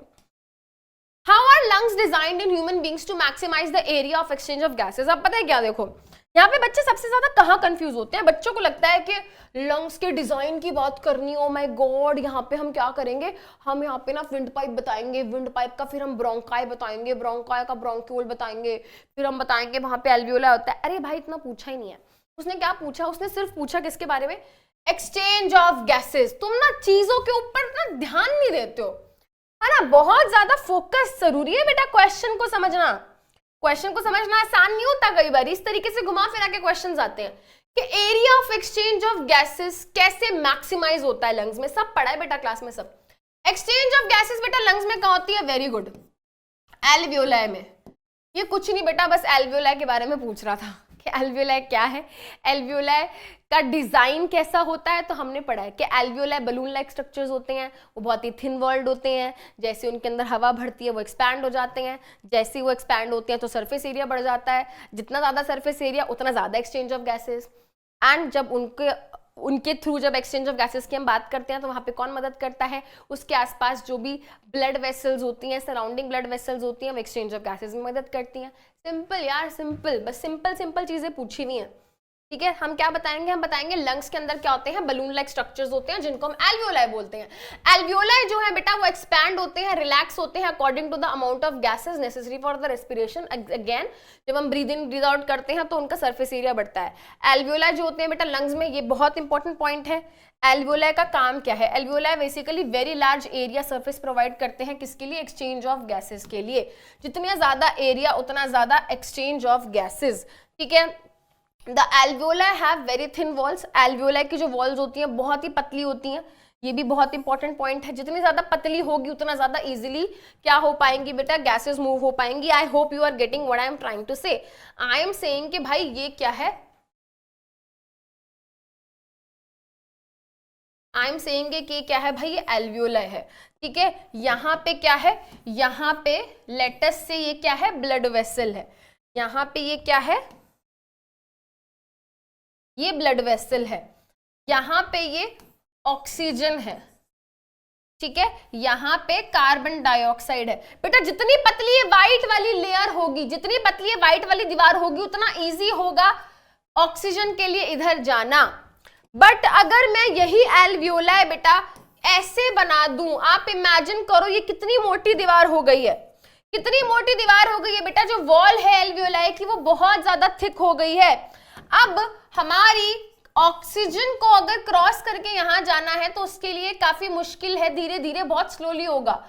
जितनी पतली ये दीवार होगी उतना इजीली हमारी गैसेस इधर से उधर मूव अक्रॉस कर पाएंगी। सो एल्वियोलाई की पतली वॉल, एल्वियोलाई का बलून जैसा स्ट्रक्चर होना, एल्वियोलाई के आसपास ब्लड वेसल्स का होना क्या है, ये दर्शाता है कि एल्वियोलाई क्या है, बहुत अच्छे से डिजाइंड है for the purpose of exchange of gases. वो यही पूछ रहा था बेटा यहाँ पे कि लंग्स के अंदर हम कैसे मान लें कि भाई बहुत अच्छा डिजाइन है ह्यूमन बींग्स के अंदर, जो कि क्या करता है, मैक्सिमम एरिया देता है एक्सचेंज ऑफ गैसेस के लिए। तो हम यही बताएंगे, देखो भाई एल्वियोलाई बलून जैसे होते हैं, वो फूल जाते हैं तो एरिया बढ़ जाता है, एक्सचेंज ऑफ गैसेस ज्यादा होती है, पतली होती है, एक्सचेंज ऑफ गैसेस अच्छे से हो पाती हैं। उसके अलावा यहाँ पे एक्सटेंसिव नेटवर्क होता है ब्लड वेसल्स का, so that easily exchange of gases हो पाए। एक्सचेंज का मतलब समझते हो ना भाई, अगर यहाँ से ऑक्सीजन यहाँ आ रही है तो यहाँ से कार्बन डाइऑक्साइड जा रही है, आदान प्रदान, एक्सचेंज ऑफ गैसेस, राइट। चलिए आगे चलते हैं बेटा, ये हमने क्लास में भी डिस्कस किया था। देखो balloon like sac like structure है, वॉल्स जो है सिर्फ वन सेल थिक होती हैं, बहुत पतली होती हैं, सरफेस एरिया मिलता है, एक्सटेंसिव नेटवर्क है। वही बात बार बार रिपीट कर रही हूँ सो दैट तुम समझ जाओ। मैं इतना क्यों ध्यान दे रही हूँ बेटा इस क्वेश्चन पे, क्योंकि ये क्वेश्चन इंपॉर्टेंट है, पेपर में आ चुका है। यहाँ पे ईयर नहीं दिया हुआ बट पेपर में ये क्वेश्चन आ चुका है, इंपॉर्टेंट है, ठीक है। आगे चलते हैं बेटा, next question. Okay, what are the components of transport system in human beings, what are the functions of these components। वो कह रहा है कि भाई जो ट्रांसपोर्ट सिस्टम होता है ह्यूमन बींग्स के अंदर वो किस किस चीज से मिलकर बना होता है। तो बेटा देखो अब यहीं पे वो तुमको ऐसे कंफ्यूज करेगा, ट्रांसपोर्ट सिस्टम लिख दिया इसने, किस चीज को, जिस चीज को ये बहुत ही सिंपली यहाँ पे सर्कुलेटरी सिस्टम लिख सकता था, उसको इसने क्या कर दिया, ट्रांसपोर्ट सिस्टम लिख दिया, सर्कुलेटरी सिस्टम। बेटा आप खुद बताओ हमारी बॉडी के अंदर मेजर ट्रांसपोर्टेशन ऑफ सब्सटेंसेस कौन करता है, सर्कुलेटरी सिस्टम।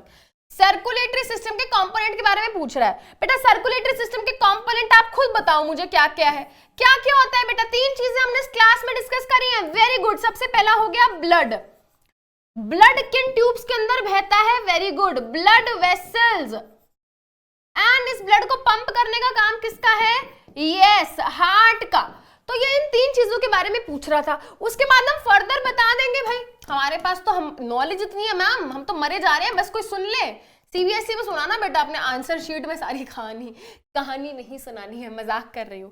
ब्लड वेसल्स तीन तरीके की होती हैं, arteries, veins and capillaries. Writing बुरी हो गई है ना, बस बिल्कुल ऐसी ही हैंड राइटिंग नहीं लिख कर आनी है। माय गॉड मैं गिर गई सॉरी, ठीक है। देखो तुम्हारे लिए चोट भी लगवा ली है, चलो ठीक है। मैम ने गंदी गंदी हैंड राइटिंग इसलिए लिखी क्योंकि तुमको कोई ये तो बताए, सब बताते हैं ये करना है बेटा, वो करना है। समृद्धि मैम ये बताएंगी बेटा ये नहीं करना है, गंदी हैंड राइटिंग नहीं लिखनी है, ठीक है। जब मैं पेपर लिख के आती थी तो मैं भी बड़ा अच्छे से सुंदर सुंदर लिख कर आती थी, क्योंकि मुझे पता था मेरी हैंड राइटिंग की प्रॉब्लम है, ठीक है। तो अब स्टार्टिंग में तो सुंदर सुंदर हैंड राइटिंग, आखिरी तक आते आते कीड़े मकोड़े पेपर के अंदर होते थे, ठीक है। बट चलो डजंट मैटर, अब doesn't matter, what matters now is कि आप क्या कर रहे हो। सर्कुलेटरी सिस्टम के कंपोनेंट्स ये हैं, वन लाइनर में हम क्या कर देंगे बेटा, एक्सप्लेन कर देंगे, क्योंकि इस तरीके का क्वेश्चन मैक्स टू मैक्स 2 से 3 मार्क्स का आएगा, इससे ज्यादा का क्वेश्चन आएगा ही नहीं। इससे ज्यादा आएगा बेटा अगर पेपर में तो आपको आएगा डबल सर्कुलेशन, आपको आएगा structure and working of the heart, इस तरीके की चीजें बहुत ज्यादा नहीं आती डिटेल में, बट क्वेश्चन में दी हुई है तो बात कर लेते हैं। हम हार्ट के बारे में बता देंगे, भाई देखो हार्ट क्या है, पंपिंग ऑर्गन होता है, ब्लड को लेता है बॉडी से, सारी जगह इधर उधर पहुंचाता है, ऑक्सीजन डीऑक्सीजनेटेड ब्लड को अलग अलग रखता है बॉडी में। फिर हम ब्लड की बात कर लेंगे जी, ब्लड क्या है, फ्लूइड कनेक्टिव टिश्यू है, इसके अंदर प्लाज्मा होता है, रेड ब्लड सेल्स होते हैं।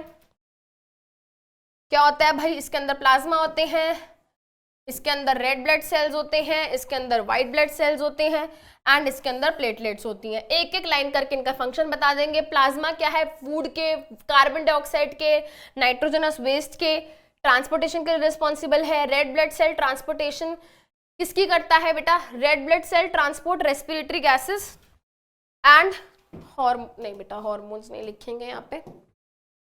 Most of the hormones plasma की मदद से क्या होते हैं? ट्रांसपोर्ट होते हैं। No we will not write this. ठीक है, ट्रांसपोर्टेशन ऑफ गैसेस कौन सी बेटा? रेस्पिरेटरी गैस कौन सी है हमारी? भाई हमको कौन सी गैस चाहिए? घुमा फिरा के आंसर, इसने भी आंसर लिख दिया। आप सीधा लिखो यहाँ पे ट्रांसपोर्ट ऑफ ऑक्सीजन। ठीक है, व्हाइट ब्लड सेल्स जो है बेटा हमारी बॉडी को प्रोटेक्ट करते हैं इन्फेक्शन से, और प्लेटलेट्स जो है बेटा लॉस ऑफ ब्लड से बचाते हैं at the time of injury, क्योंकि वो क्या करते हैं? ब्लड क्लॉट्स बनाते हैं। ठीक है, they are responsible for formation of the blood clots. ये बता देंगे। ब्लड वेसल्स के बारे में बता देंगे। हमारी बॉडी के अंदर नेटवर्क होता है ब्लड वेसल्स का, जो कि ब्लड के सर्कुलेशन में मदद करती हैं। ज्यादा ही मन कर रहा है, ज्यादा ही प्यार आ रहा है एग्जामिनर के ऊपर कि मैं तो बहुत अच्छा आंसर लिखूंगा, तो बेटा यहाँ पे आप बहुत ही कम शब्दों में, ज्यादा टाइम नहीं वेस्ट करना है बेटा। ठीक है, बहुत ही कम शब्दों में एक एक लाइन में आपने इनके बारे में भी बता दिया कि भाई आर्टरीज क्या है? Carry blood from heart to different parts of the body. Heart से लेती हैं ब्लड को, अवे फ्रॉम द हार्ट ले जाती हैं डिफरेंट बॉडी पार्ट्स तक। वेन्स जो है बेटा डिफरेंट डिफरेंट बॉडी पार्ट से ब्लड को लेती हैं और ले जाती हैं towards the heart, away from the heart. ठीक है, अवे फ्रॉम द हार्ट। और कैपिलरीज क्या है बेटा? कैपिलरीज एक्सचेंज ऑफ मटेरियल्स में हेल्प करती हैं। ब्लड और टिश्यूज के बीच में जो एक्सचेंज होता है वो कैपिलरीज की मदद से होता है। Why is it necessary to separate oxygenated and deoxygenated blood in mammals and birds? वाह भाई वाह, very good question, important question, your question hurts me। ये कैसा क्वेश्चन है मैम? इसको देख के रोना क्यों आ रहा है? क्योंकि हमको इसका आंसर नहीं आता है, तुमको आता है आंसर। तुम थोड़ा रिलैक्स हो, मेरी बात सुनो। देखो बेटा, क्वेश्चन वो कह रहा है कि भाई मैमल्स एंड बर्ड्स के अंदर, मैमल्स कौन होते हैं भाई? Human beings. मैमल्स कौन होते हैं? मैमल्स होते हैं human beings. Monkey, chimpanzee, gorilla, dog, cat, cow, goat, lion, tiger, elephant, giraffe, rat. ठीक है, ये सब मैमल्स के अंदर आ जाते हैं। डॉल्फिन, व्हेल, ये सब मैमल्स हैं। और ये बर्ड्स की बात कर रहा है। वो कह रहा है कि भाई इन ऑर्गेनिजम्स के अंदर ऑक्सीजनेटेड और डीऑक्सीजनेटेड ब्लड को अलग अलग क्यों रखा जाता है? आप मुझे ये बताओ बेटा, ऑक्सीजनेटेड और डीऑक्सीजनेटेड ब्लड एक दूसरे से अलग क्यों रह पाते हैं?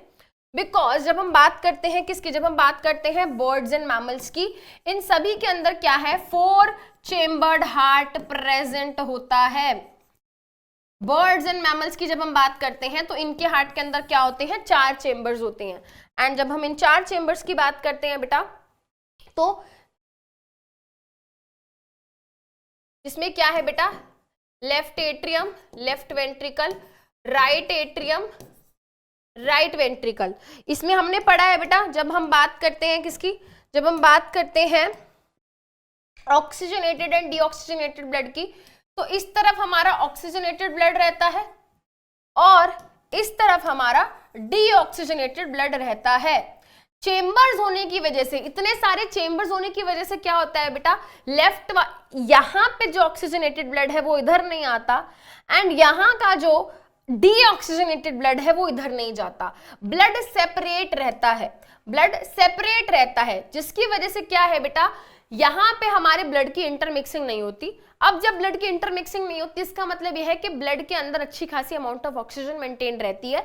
मतलब ये कि बेटा यहां से जितना भी ब्लड जाता है बॉडी ऑर्गन्स के पास, यहां से कौन लेके जाता है बेटा ब्लड को? याद करो, ब्लड आया हमारे लेफ्ट एट्रियम में, लेफ्ट एट्रियम से लेफ्ट वेंट्रिकल में, लेफ्ट वेंट्रिकल इस ब्लड को दे देता है किसको? आयोटा को। आयोटा इस ब्लड को ले जाती है सारे बॉडी ऑर्गन्स के पास। सारे बॉडी ऑर्गन्स के पास ये ऑक्सीजनेटेड ब्लड गया है, इसका मतलब यह है कि उस ब्लड के अंदर काफी सारी अच्छी खासी ऑक्सीजन है। अब उस बहुत सारी ऑक्सीजन को हमारी बॉडी यूज करेगी क्या करने के लिए? रेस्पिरेशन करने के लिए। रेस्पिरेशन करेगी हमारी बॉडी तो एनर्जी बनेगी एंड उस एनर्जी को ऑर्गेनिज्म क्या करेगा? यूज करेगा टेम्परेचर को मेंटेन करने के लिए। यस, अब हमारी बॉडी के अंदर इतनी सारी एनर्जी बनती है एंड इतनी सारी एनर्जी में से बहुत सारी एनर्जी, इतनी सारी एनर्जी में से बहुत सारी एनर्जी हमारी बॉडी किस काम के लिए यूज करती है? टेम्परेचर मेंटेन करने के लिए। वही ऑर्गेनिज्म अपना बॉडी टेम्परेचर अच्छे से मेंटेन कर पाता है जहां पे ऑक्सीजनेटेड और डीऑक्सीजनेटेड ब्लड नहीं मिक्स होता।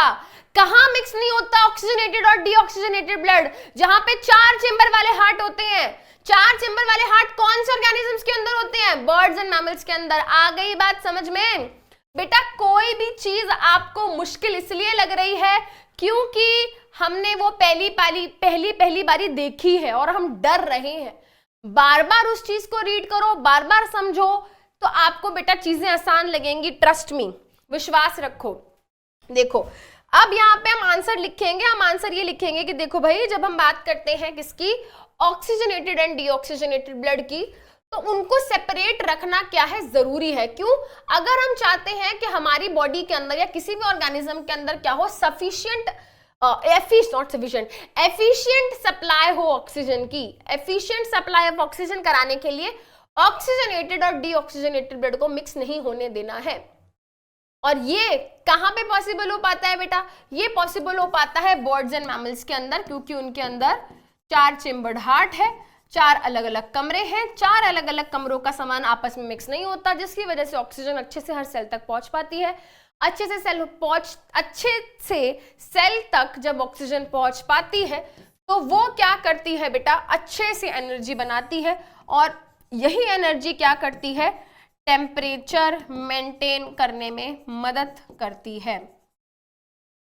I hope this is clear to everyone. Moving to next question, what are the components of transport system in highly organized plant? है ना? अब यहां तक पढ़ते पढ़ते लगा अरे ये तो पढ़ लिया, अरे नहीं पढ़ा। हाईली ऑर्गेनाइज्ड प्लांट्स की बात हो रही है। प्लांट्स के अंदर वो कह रहे हैं कि भाई ट्रांसपोर्ट सिस्टम क्या है। बहुत ही इजी है, बहुत ही इजी है बेटा। ट्रांसपोर्ट सिस्टम इन प्लांट्स की जब हम बात करते हैं तो भाई वहां पे 2 चीजें हम डिस्कस करते हैं।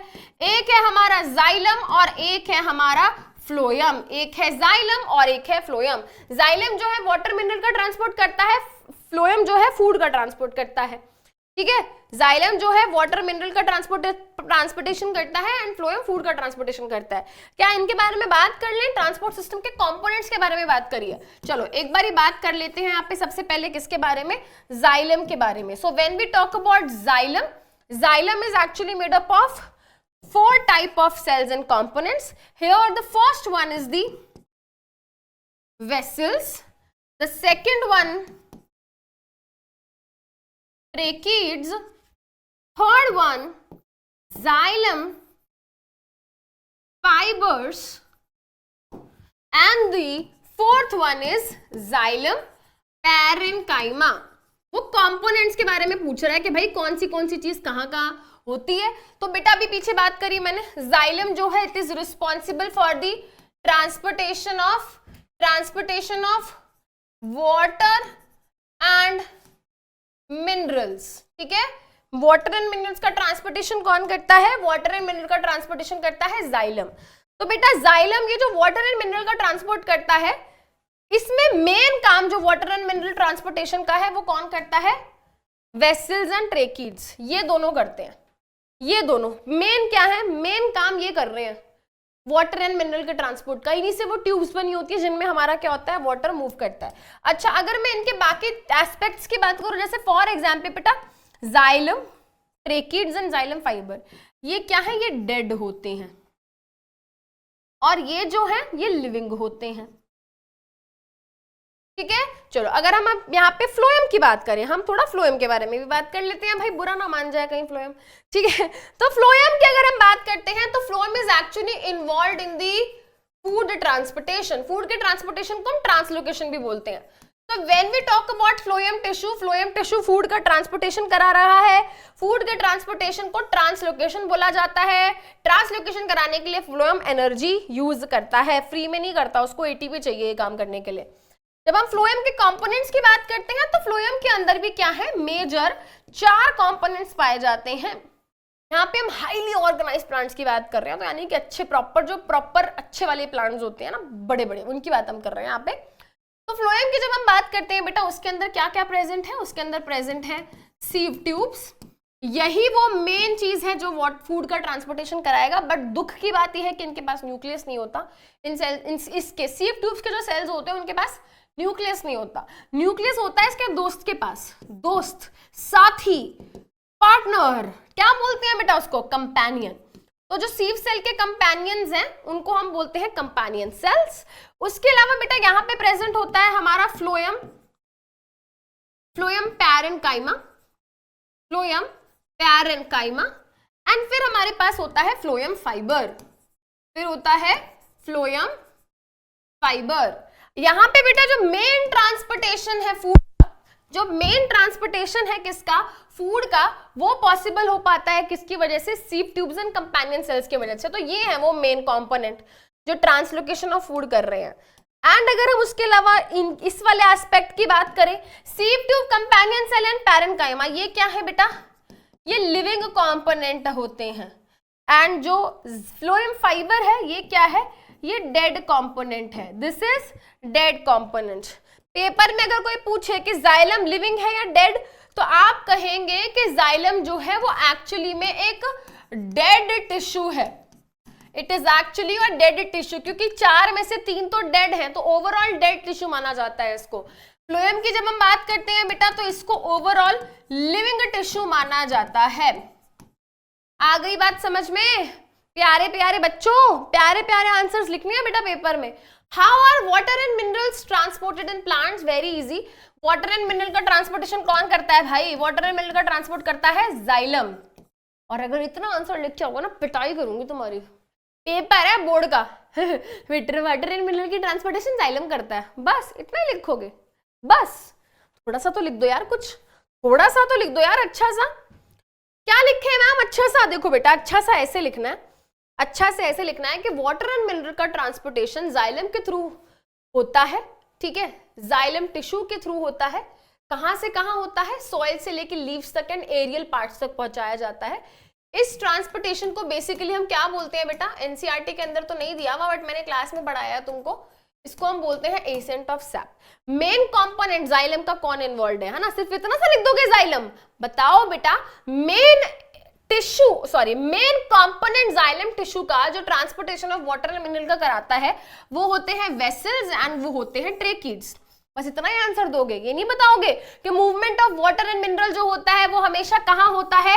यूनिडायरेक्शनल, सिर्फ एक ही डायरेक्शन में जाती है, एक ही डायरेक्शन में वाटर एंड मिनरल जाता है, ऊपर ऊपर ऊपर ऊपर इन दी एयर, ठीक है, ऊपर ऊपर ऊपर ऊपर इन दी, एक गाना, ठीक है, तो ऊपर ऊपर ऊपर की तरफ ही जाता है। It is always unidirectional and वो कहां जाता है बेटा? अपवर्ड डायरेक्शन में। अपवर्ड मतलब नीचे रूट से लेके aerial parts of the plant तक। सिर्फ इतनी बात बताओगे, ये नहीं बताओगे कि ट्रांसपोर्टेशन कराने के लिए 2 फोर्सेस लगते हैं, जिसमें से कि एक फोर्स हमारा क्या होता है? ट्रांसपिरेशन की वजह से डेवलप होता है।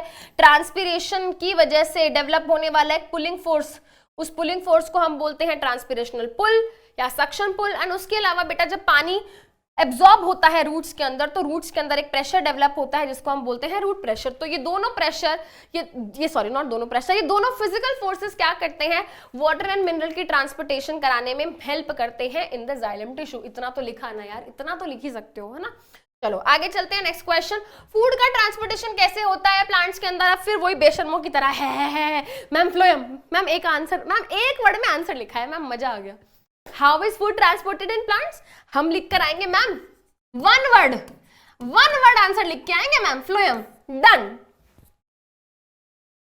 पिटाई होगी बेटा ऐसे आंसर लिख कर आए तो, ऐसे नहीं लिख कर आना है, प्रॉपर बताएंगे यार। Transport of food from the leaves to the other part of the plant is known as translocation. तो सबसे पहले तो हम ये बताएंगे कि भाई देखो फूड की ट्रांसपोर्टेशन को क्या बोला जाता है? फूड की ट्रांसपोर्टेशन को ट्रांसलोकेशन बोला जाता है। मैं दोबारा रिपीट कर रही हूं, जब प्लांट्स के अंदर एक जगह से दूसरी जगह पे फूड का ट्रांसपोर्टेशन होता है, उस प्रोसेस को हम बोलते हैं ट्रांसलोकेशन। खुद सोचो, फूड कहां से कहां पहुंचाया जाएगा? सबसे पहले तो बेटा फूड जहां बनेगा वहां से मूव कराना पड़ेगा उसको, ऑब्वियसली। खाने का ट्रांसपोर्टेशन है, खाने को एक जगह से दूसरी जगह पहुंचाना है। खाना लीफ में बनता है, तो यानी कि लीफ से लेके डिफरेंट पार्ट्स जो होंगे प्लांट तक, हमें वहां तक प्लांट के अंदर क्या करना होगा? फूड को पहुंचाना होगा। इसी मूवमेंट, इसी ट्रांसपोर्ट ऑफ फूड को हम बोलते हैं ट्रांसलोकेशन। जो भी फूड मैन्युफैक्चर करती हैं हमारी लीव्स, उनको ट्रांसपोर्ट किया जाता है to the other parts of the plant with the help of phloem. फिर हम ये बताएंगे कि भाई फ्लोएम में तो बहुत सारी चीजें हैं, बट मेन जो होता है वो क्या होता है? Sieve tubes and companion cells जो हैं वो क्या है? मेन कंपोनेंट हैं which are involved in the process of translocation. Translocation जो है बेटा फ्लोएम में वो किस वजह से पॉसिबल हो पाती है? वो पॉसिबल हो पाती है because of the utilization of ATP. जब हम प्लांट की बात कर रहे थे तो प्लांट में वाटर एंड मिनरल्स का ट्रांसपोर्टेशन कराने के लिए कोई एटीपी यूज नहीं हुआ था, बट यहाँ पे फ्लोएम एटीपी का यूज करते हैं। उसके अलावा बहुत ही छोटी सी 4 लाइनें लिखी हुई एनसीईआरटी के अंदर, ठीक है, कोई डायग्रामेटिक एक्सप्लेनेशन नहीं है एनसीईआरटी के अंदर, वहां पे हम जाएंगे भी नहीं, ठीक है। हम ये सिंपल बताएंगे, मटेरियल जैसे कि सुक्रोज, सुक्रोज बेसिकली क्या हो गया बेटा, ग्लूकोज, ग्लूकोज को जोड़ के सुक्रोज बनता है, ठीक है। तो सुक्रोज जो है बेटा उसको क्या करता है, फ्लोएम टिश्यू मूव नहीं, ट्रांसपोर्ट कराता है with the help of ATP. होता कैसे है बेटा, सिंपली लीफ के सेल के अंदर फूड बना, लीफ के सेल के अंदर बहुत सारा फूड है, ठीक है, इस तरफ कम है। अब तुम खुद याद करो क्लास 9 के कॉन्सेप्ट से यार, एक तरफ कंसंट्रेशन ज्यादा है, लीफ के अंदर बहुत सारा फूड है, यहाँ पे कुछ भी फूड नहीं है, हायर से कंसंट्रेशन, लोअर कंसंट्रेशन, पढ़ते थे ना, high to low concentration substances move करते हैं, सो ऑन, बहुत सारी चीजें पढ़ी हैं हमने, बहुत सारी चीजें पढ़ी हैं इस तरीके की, डिफ्यूजन, ऑस्मोसिस। बट याद करो भाई, सेल के अंदर चीज इधर से उधर पहुंचानी है, ठीक है, चीज इधर से उधर हमको पहुंचानी है। तो यहाँ पे बेसिकली क्या होता है बेटा, जब कोई भी चीज एक जगह से दूसरी जगह मूव करती है और वहां पे जब वो बहुत सारा हो जाता है तो प्रेशर क्रिएट होता है। बहुत ही सिंपल फिजिक्स की चीज है यार, देखो एक पानी की बोतल है, पानी की बोतल के अंदर पानी कम है तो उस पानी की वजह से प्रेशर जो बन रहा होगा वो कम होगा। बट उसी पानी की बोतल के अंदर मैं बहुत सारा पानी भर दूं, बिल्कुल ऊपर तक भर दूं, तो उसके अंदर प्रेशर ज्यादा होगा, राइट। मैं और ज्यादा भरती जाऊं, भरती जाऊं, भरती जाऊं, भरती जाऊं, ओवर उसको क्या कर दूं, ओवरलोड कर दूं, प्रेशर बहुत ज्यादा होगा और ज्यादा प्रेशर से वो फट जाएगी, राइट। वैसे आप इमेजिन करो बेटा, जब हमने फूड भर दिया, फूड का जब हमने ट्रांसपोर्टेशन किया तो एक जगह पे हमने बहुत सारा फूड क्या करा दिया, पहुंचा दिया। वहां पे क्या होगा बेटा, उस फूड की वजह से वहां पे ऑस्मोटिक प्रेशर बढ़ जाएगा। एक जगह पे प्रेशर ज्यादा है, एक जगह पे प्रेशर कम है, तो हायर टू लोअर प्रेशर क्या करेगा बेटा, it will start moving. And जब वो इस तरीके से मूव कर रहा होता है तो वहां पे पानी भी आता है, एंड पानी की हेल्प से क्या होती है, वो चीजें मूव करती हैं। ये चीज हमने क्लास में भी पढ़ी है। ऑस्मोटिक प्रेशर बढ़ने की वजह से क्या होता है बेटा, वाटर आ जाता है वहां पे, वाटर साथ साथ उस फूड को भी क्या करता है, मूव करा के पहुंचा देता है जहां पे भी उसकी नीड होती है। Next question, describe the structure and functioning of the nephron. Very easy and very good question, very good question, question which can be expected in your exams, question which should come in your exams, because very good question, ठीक है। चलिए, यही इस तरीके के questions जो कर लेते हैं ना बच्चे, इस तरीके के, नेफ्रॉन एक ऐसा टॉपिक जिससे बच्चे पता नहीं क्यों डरते हैं, यहीं पे पता चलती है बेटा आपकी नॉलेज, आप कैसे डिस्क्राइब करोगे, ठीक है। ये डिस्क्राइब करना, किसी की तारीफ करना, है ना, अपने पार्टनर्स की, अपने प्रिय मित्र जो तुम्हारे हैं, है ना, उनकी तारीफ तो बड़े अच्छे से करते हो, है ना, आज ये वाला झुमका पहनी थी, आज ये लगाई थी, काजल लगाई थी, आहा बिंदी भी लगाई थी, है ना, कैसे क्या मस्त डिस्क्रिप्शन करते हैं, है ना, बढ़िया डिस्क्रिप्शन करते हैं। अब तुम्हारी कला किसी की तारीफ करने की, डिस्क्रिप्शन करने की, तुम्हारे आंसर राइटिंग में पता चलनी चाहिए।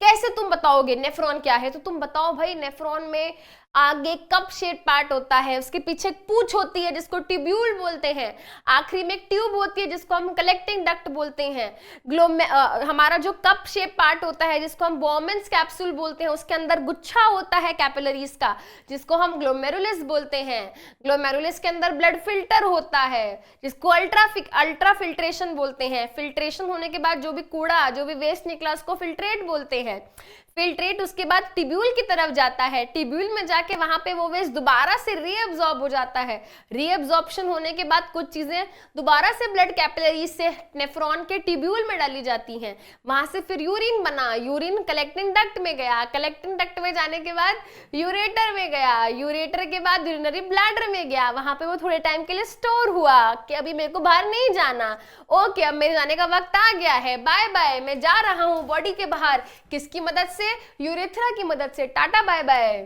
अरे कहाँ जा रहे हो, वापस आओ, देख तो लो आंसर लिखना कैसे है, इतनी बात समझ ली हमने। तो बेटा अगर पेपर में क्वेश्चन आता है तो हम प्रॉपर्ली डिफाइन करेंगे। देखो क्वेश्चन में दो चीजें पूछी है, क्वेश्चन में दो चीजें पूछी है कि भाई देखो स्ट्रक्चर क्या होता है नेफ्रॉन का और इसका फंक्शन कैसे होता है, तो हम दोनों चीजों को अलग अलग तरीके से 1 1 2 2 करके हम 1 2 1 2 करके हम क्या करेंगे, हम डिस्कस करेंगे। तो यहाँ पे अगर हम देखें, सबसे पहले we will be talking about the structure of the nephron. जैसा भी हमने डिस्कस किया बेटा, स्ट्रक्चर के लिए बारे में हम बताएंगे। देखो भाई, नेफ्रॉन जो है वो क्या होता है, it is the filtration unit of the kidney. Kidney में जो मेन काम है चीजों को फिल्टर करने का, वो नेफ्रॉन ही करता है। इसी से क्या है, हमारा किडनी बना होता है, यानी कि हमारी किडनी के अंदर क्या है, मिलियंस ऑफ नेफ्रॉन प्रेजेंट होते हैं। So that is why nephron is the structural and functional unit of the kidney. अब क्या होता है बेटा, इसके अंदर एक ट्यूब्यूल होता है, एक ट्यूब होती है। ट्यूब के एक तरफ कप शेप पार्ट होता है जिसको हम क्या बोलते हैं, बॉमेंस कैप्सूल, और एक तरफ कलेक्टिंग डक्ट होता है। ये चीज हमने डिस्कस कर ली है। कप शेप पार्ट की जब हम बात करते हैं, कप शेप पार्ट को हम बॉमेंस कैप्सूल बोलते हैं। हर बॉमेंस कैप्सूल के अंदर क्या होती है, क्लस्टर होता है किसका, कैपिलरीज का, जिसको हम ग्लोमेरुलस बोलते हैं। अब इस ग्लोमेरुलस के अंदर क्या होता है बेटा, एफेरेंट एट्रियोल से हमारा जो गंदा खून नहीं बोलेंगे हम, ये बोलेंगे जो हमारा ब्लड क्लीन होने के लिए किडनी के अंदर आता है, नेफ्रॉन के अंदर आता है, उसको कौन लाता है, एफेरेंट आर्टरियोल। एंड जो क्लीन होने के बाद, फिल्टर होने के बाद जब ब्लड निकल जाता है तो उसको बाहर कौन लेके जाता है, इफेरेंट आर्टरियोल। ये वाला पॉइंट आप स्किप कर सकते हो, कोई दिक्कत वाली बात नहीं है, पर ग्लोमेरुलस तक तो हमको मेंशन करना ही करना है। आगे चलते हैं बेटा, functioning of the nephron, again a very very important part. जब हम इसकी बात करते हैं बेटा, तो यहाँ पे हमारे 3 स्टेप्स होते हैं। सबसे पहला हमारा होता है filtration. When we talk about filtration, filtration कहाँ होती है, फिल्ट्रेशन होती है हमारे ग्लोमेरुलस में। नेफ्रॉन के अंदर ये जो, अरे क्या हो रहा है ये, नेफ्रॉन के अंदर ये जो फिल्ट्रेशन का काम है, this occurs in the glomerulus. Glomerulus के अंदर जब फिल्ट्रेशन हो जाती है तो जो ओरिजिनल वेस्ट मटेरियल जो भी इस टाइम पे बना है, सबसे पहले उसको हम इनिशियल फिल्ट्रेट बोलते हैं। फिल्ट्रेट जो होता है बेटा, उसके अंदर ग्लूकोज होता है, अमीनो एसिड्स होते हैं, यूरिया होता है, यूरिक एसिड होता है, सॉल्ट होता है, काफी सारा पानी होता है। अब जब ये ट्यूब्यूल के अंदर जा रहा होता है तो उसमें से बहुत सारी चीज क्या होती है, वापस से दोबारा से रीएब्सॉर्ब हो जाती हैं, ब्लड कैपिलरीज के अंदर वापस आ जाती हैं। कौन सी चीज होती है, वेरी इंपॉर्टेंट क्वेश्चन आता है पेपर में कि क्या क्या रीएब्सॉर्ब होता है। तो जैसे कि ग्लूकोज है, अमीनो एसिड्स है, वाटर है, सॉल्ट है, ये सब चीजें क्या है, सेलेक्टिवली रीअब्सॉर्ब होकर वापस ब्लड कैपिलरीज के अंदर आ जाती हैं। कौन सी ब्लड कैपिलरीज बेटा, यही जो नेफ्रॉन के आसपास है। ये जो येलो वाला पार्ट दिख रहा है बेटा, ये हमारा नेफ्रॉन है। एंड इसके आसपास ये जो आपको ब्लू और रेड कलर का दिख रहा है बेटा, ये बेसिकली क्या है, नेटवर्क है ब्लड कैपिलरीज का, जो हमारे नेफ्रॉन के ट्यूब्यूल के आसपास क्या होती हैं, प्रेजेंट होती हैं। तो येलो वाली ये जो ट्यूब्स दिख रही हैं, ये नेफ्रॉन है, इसी में से कुछ चीजें निकल के आसपास इन ब्लड कैपिलरीज के अंदर आ जाएंगी। इसी स्टेप को, इसी प्रोसेस को हम रीअब्सॉर्प्शन बोलते हैं। उसके अलावा बेटा अगर हम बात करें यूरिन फॉर्मेशन, जो आखिरी का होता है हमारा स्टेप, उसको ultra filtration, selective reabsorption, and उसके बाद बोलते हैं सिक्रीशन। ठीक है, सिक्रीशन होता है, और आखिरी में क्या होता है बेटा, यूरिन फॉर्मेशन। फिल्ट्रेट में से जो भी चीजें रीअब्सॉर्ब हो चुकी हैं, उसके बाद कुछ चीजें हमारे ब्लड कैपिलरीज में से निकल के दोबारा से ट्यूब्यूल में जाती हैं। ठीक है, उसके बाद जो बनता है फाइनल प्रोडक्ट, उसी को हम क्या बोलते हैं, urine. And when we talk about urine, तो यूरिन के अंदर ढेर सारा नाइट्रोजनस वेस्ट है, यूरिया है, यूरिक एसिड है, अमोनिया है, सॉल्ट्स है, ठीक है, काफी सारा वाटर भी है।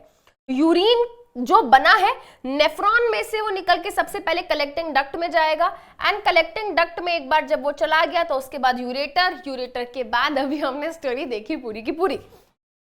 Right, what are the methods used by plants to get rid of the excretory products. Waste product तो भाई देखो, जैसे हमारी बॉडी के अंदर बनते हैं वैसे ही प्लांट्स के अंदर भी बनते हैं। प्लांट्स के पास तो हमारी तरह यूरेथ्रा नहीं है, प्लांट्स के पास हमारी तरह एनस नहीं है जहां से वो क्या कर सके, अपने इस वेस्ट को निकाल सके।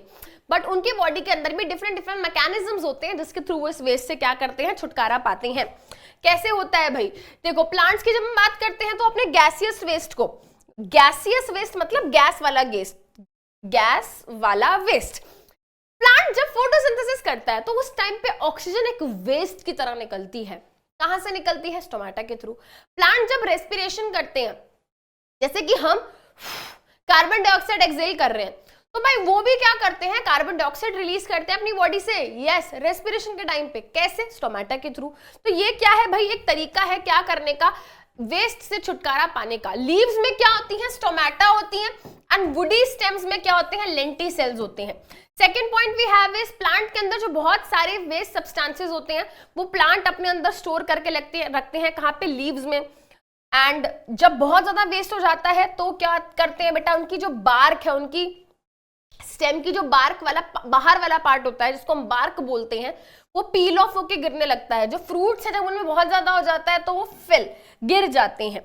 उसके अलावा बेटा प्लांट्स जो है बेटा वो बहुत सारे वेस्ट सब्सटेंसेस सिक्रीट करते हैं in the form of gums, resins, latex, ये सब चीजें। बहुत सारे सब्सटेंसेस जो होते हैं बेटा रूट्स की मदद से सीधा सॉइल में रिलीज हो जाते हैं। एक्सेस ऑफ वाटर जो है बेटा वो ट्रांसपिरेशन की प्रोसेस से प्लांट्स क्या कर देते हैं, रिलीज कर देते हैं। लिविंग सेल्स के अंदर बेटा साइटोप्लाज्म वेस्ट जो है बेटा सेलुलर वैक्यूल्स के अंदर क्या रहता है, स्टोर्ड रहता है। तो ऐसा नहीं है कि प्लांट कुछ नहीं कर रहे हैं, भाई प्लांट्स भी बहुत कुछ कर रहे हैं। वो भी हमारी तरह क्या करते हैं, वो भी हमारी तरह एक्सक्रीशन की प्रोसेस करते हैं, मतलब अपने हार्मफुल मेटाबॉलिक वेस्ट को रिमूव करते हैं। बट हमारा मेथड अलग है, उनका मेथड अलग है। चलिए इसके अलावा बेटा how the amount of urine produced is regulated. आप देखते होंगे बेटा कभी कभी क्या होता है, हमको बहुत यूरिन आता है, कभी कभी हमको बहुत कम यूरिन आता है। तो कब कितना अमाउंट ऑफ यूरिन बनेगा ये किस चीज के ऊपर डिपेंड करता है। देखो बेटा अगर आप पानी बहुत कम पी रहे हो तो आपकी बॉडी में बहुत ज्यादा यूरिन नहीं बनेगा। अब होता क्या है बेटा, जब हमारे ब्लड किडनी के अंदर फिल्टर होने के लिए जाता है तो हमारी किडनी को मैसेजेस और सिग्नल मिल जाते हैं कि भाई देखो ऑलरेडी इसकी बॉडी के अंदर बहुत कम पानी है, पानी का इनटेक कम है, पानी के बॉडी के अंदर पानी कम जा रहा है।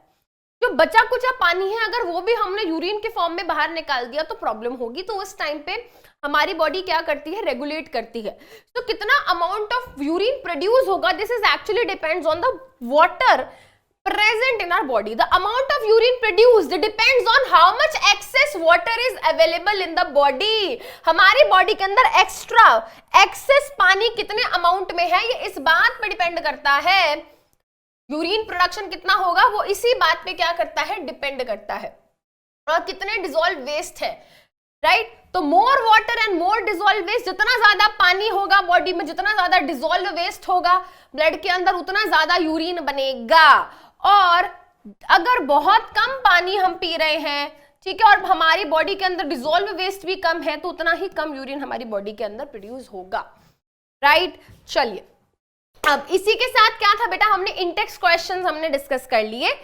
आपको एक बात बता दूं बेटा, इंटेक्स क्वेश्चन से पेपर में क्वेश्चन पूछे जाने के चांसेस ज्यादा होते हैं as compare to back exercise. Important सब कुछ है बट फटाफट से यहाँ पे कुछ क्वेश्चंस देखते हैं, खत्म करते हैं बेटा आज का सेशन। किडनीज जो होती है बेटा ह्यूमन बीइंग के अंदर, वो किसका पार्ट होती है, न्यूट्रिशन का, रेस्पिरेशन का, एक्सक्रीशन का या ट्रांसपोर्टेशन का। देखो बेटा किडनी जो है वो क्या है, वो हमारे ब्लड को फिल्टर आउट करती है, फिल्टर आउट करके वेस्ट को रिमूव करने में मदद करती है। रिमूवल ऑफ वेस्ट से हमारा कौन सा सिस्टम कंसर्न्ड है, हमारा excretory system. So the correct answer is here option C, excretion, ठीक है। They are concerned with the excretion और excretory system. Next question, xylem किस चीज के लिए रिस्पॉन्सिबल है, बहुत ही इजी हलवा क्वेश्चन है। जाइलम जो है बेटा वाटर एंड मिनरल के ट्रांसपोर्टेशन के लिए रिस्पॉन्सिबल होता है। Next question, autotrophic mode of nutrition करने के लिए क्या क्या चाहिए। देखो भाई ऑटोट्रॉफिक मोड ऑफ न्यूट्रिशन करने के लिए फोटोसिंथेसिस का एग्जांपल ले लेते हैं। तो फोटोसिंथेसिस करने के लिए कार्बन डाइऑक्साइड चाहिए जो कि एटमॉस्फेयर से मिलती है, वाटर चाहिए जो कि सॉइल के अंदर प्रेजेंट होता है, क्लोरोफिल जो कि लीफ के अंदर पाया जाता है, सनलाइट, अरे भाई सब कुछ चाहिए। आंसर ऑप्शन डी हो जाएगा। Next question, all of the above हो गया। Break down of pyruvate to give carbon dioxide, water and energy take place in, है ना। ट्रिकी क्वेश्चन बट मुश्किल बिल्कुल भी नहीं है, बहुत ईजी है। सुनो मेरी बात, वो कह रहा है जब हम पाइरूवेट का ब्रेक डाउन करते हैं, उसने क्या करा, उसने थोड़ा सा क्या किया, ट्रिक करा आपको। उसने ग्लूकोज के ब्रेकडाउन की बात ना करके उसने पाइरूवेट के ब्रेकडाउन की बात करी। तो सबसे पहला स्टेप क्या होता था, ग्लूकोज पाइरूवेट में कन्वर्ट होता था। सबसे पहला स्टेप क्या होता था भाई, सबसे पहला स्टेप ये होता था जो ग्लूकोज है वो सबसे पहले क्या होता है, कन्वर्ट हो जाता है पाइरूवेट में। एंड उसके बाद जो पाइरूवेट है वो कन्वर्ट होता है किसके अंदर, carbon dioxide, water and ATP. ATP का मतलब यहां पे हम क्या लिखेंगे, यहां पे एनर्जी की बात हो रही है। अब वो उसने क्या किया, उसने ये स्किप कर दिया, उसने ये स्किप कर दिया और पूछ रहा है कि पाइरूवेट जब CO2 वाटर एंड एनर्जी में कन्वर्ट होता है तो ये स्टेप कहां होता है। बेटा पूरी अगर हम बात करेंगे क्या है, ये एरोबिक रेस्पिरेशन है। एरोबिक रेस्पिरेशन में अगर हम बात करें तो जो साइटोप्लाज्म में होता है पहला स्टेप मतलब ग्लूकोज पाइरूवेट में जब कन्वर्ट होता है, ये स्टेप साइटोप्लाज्म में हो रहा है। और पाइरूवेट को जब मिलती है क्या, ऑक्सीजन। पाइरूवेट जब देखता है कि अरे वाह सेल के अंदर तो ऑक्सीजन है, तो ये पायरूवेट मूव कर जाता है कहां पे, ये मूव कर जाता है माइटोकॉन्ड्रिया के अंदर। तो the answer is option B, mitochondria. Moving to next question, how are fats digested in our bodies? हमारी बॉडीज के अंदर फैट डाइजेशन कैसे होता है? हाउ मतलब कैसे, ठीक है। वेयर मतलब कहां पे, समझ रहे हो किस तरीके से क्वेश्चन पूछा है। और हम क्या करते हैं, इतनी जल्दीबाजी में होते हैं कि क्वेश्चन को प्रॉपर्ली रीड भी नहीं करते। कैसे होता है, कहां पे होता है, तो हम पहले बताएंगे कि होता कहां पे है, फिर वहां पे क्या क्या चीजें हैं जो उसको डाइजेस्ट करने में मदद करती हैं। तो हम बताएंगे, देखो भाई जो फैट है, ठीक है, अच्छा क्वेश्चन का सीक्वेंस फॉलो कर लेते हैं, ठीक है। यहाँ पे इन्होंने बाद में बताया, बाद में बता देते हैं, ठीक है। देखो फैट जो है बेटा इंटेस्टाइन के अंदर प्रेजेंट होते हैं, कैसे, बड़े बड़े लार्ज ग्लोब्यूल्स होते हैं, ठीक है। एंड बड़े बड़े लार्ज ग्लोब्यूल्स हो गए हैं भाई, इतने बड़े बड़े, अब इनको तोड़ना क्या है, मुश्किल है, ठीक है। हमारे एंजाइम्स इतने बड़े बड़े मॉलिक्यूल्स को नहीं तोड़ सकते। तो सबसे पहले क्या होता है भाई, सबसे पहले इन फैट के ग्लोब्यूल्स को तोड़ने में मदद करते हैं क्या, बाइल सॉल्ट्स, या फिर हम सिंपली ये भी बोल सकते हैं बाइल जूस। लिवर के अंदर बाइल जूस है, बाइल जूस को किसने बनाया, लिवर को। तो लिवर के अंदर क्या होता है, बाइल जूस बनते हैं, बाइल जूस के अंदर होते हैं बाइल सॉल्ट, जो कि क्या करते हैं, इन बड़े बड़े फैट ग्लोब्यूल्स को छोटे छोटे फैट के ड्रॉपलेट्स में कन्वर्ट कर देते हैं, ठीक है। छोटे छोटे फैट ड्रॉपलेट्स में वो क्या कर देते हैं, कन्वर्ट कर देते हैं। इसी प्रोसेस को हम क्या बोलते हैं, इमल्सिफिकेशन ऑफ फैट्स। तो सबसे पहला स्टेप हम क्या बताएंगे, जो सबसे पहला स्टेप है फैट के डाइजेशन में, वो क्या है, that is the emulsification of fats. सबसे पहले क्या होती है, इमल्सिफिकेशन ऑफ फैट्स। अब फैट्स जब एक बार इमल्सिफाई हो गए हैं, तो इन छोटे छोटे फैट्स के ड्रॉपलेट्स के ऊपर कौन एक्ट करेगा, इन छोटे छोटे फैट्स के ड्रॉपलेट्स के ऊपर एक्ट करेगा हमारा एक एंजाइम, जिसको हम बोलते हैं लाइपेज। क्या बोलते हैं भाई, इसको हम बोलते हैं लाइपेज। लाइपेज कहां से आया भाई, लाइपेज कहां से आया, लाइपेज प्रेजेंट होता है हमारे पेनक्रियाटिक जूस के अंदर। ये पेनक्रियाटिक जूस के अंदर जो लाइपेज है, ये इनको और छोटे छोटे फैट के मॉलिक्यूल्स में कन्वर्ट कर देगा। Are you getting what I am saying, are you getting what I am saying. सबसे पहले जो बड़े बड़े फैट के ग्लोब्यूल्स हैं, उनको छोटे छोटे फैट के ड्रॉपलेट्स में कन्वर्ट किया जाएगा with the help of bile juice, जो कि लिवर ने बनाया था, राइट। और उसके बाद जब ये छोटे छोटे फैट ड्रॉपलेट्स बन चुके हैं, तो पेनक्रियाज में से क्या होता है, पेनक्रियाज में से पेनक्रियाटिक जूस निकलता है। ऐसे उन पेनक्रियाटिक जूस के अंदर लाइपेज नाम का एक डाइजेस्टिव एंजाइम होता है, जो कि क्या करता है, ब्रेक डाउन करता है इमल्सिफाइड फैट्स को। जो फैट्स इमल्सिफाई हो चुके हैं उनको और फर्दर ब्रेक डाउन करता है। और ये प्रोसेस कहाँ होती है, स्मॉल इंटेस्टाइन में। ये जो बेटा मैंने फर्स्ट स्टेप बनाया वो भी, और सेकंड स्टेप बनाया, ये दोनों के दोनों स्टेप्स कहाँ हो रहे हैं, स्मॉल इंटेस्टाइन में। एंड जो हमारा फाइनल डाइजेशन है फैट्स का, वो कहाँ होता है, स्मॉल इंटेस्टाइन के अंदर ही होता है। तो कंप्लीट डाइजेशन ऑफ फैट्स हमारे कहाँ पे हो रही है बेटा, स्मॉल इंटेस्टाइन के अंदर ही हो रही है। I hope this is clear. Liver ने बाइल जूस बनाया, पेनक्रिया ने लाइपेज बनाया, दोनों फैट के डाइजेशन में मदद करते हैं। चलिए आगे चलते हैं। What is the role of saliva in the digestion of food? Very very very simple. जब हम सलाइवा की बात करते हैं बेटा, तो सलाइवा के अंदर एक केमिकल सब्सटेंस बनता है, एक डाइजेस्टिव एंजाइम होता है, जिसको हम बोलते हैं salivary amylase. Salivary amylase is responsible, अभी थोड़ी देर पहले बताया था, वेरी गुड। हमारे फूड के अंदर जो भी स्टार्च होता है वो उसको माल्टोज में कन्वर्ट करता है। स्टार्च एक कॉम्प्लेक्स शुगर है, वो उस कॉम्प्लेक्स शुगर को सिंपल शुगर में कन्वर्ट करता है।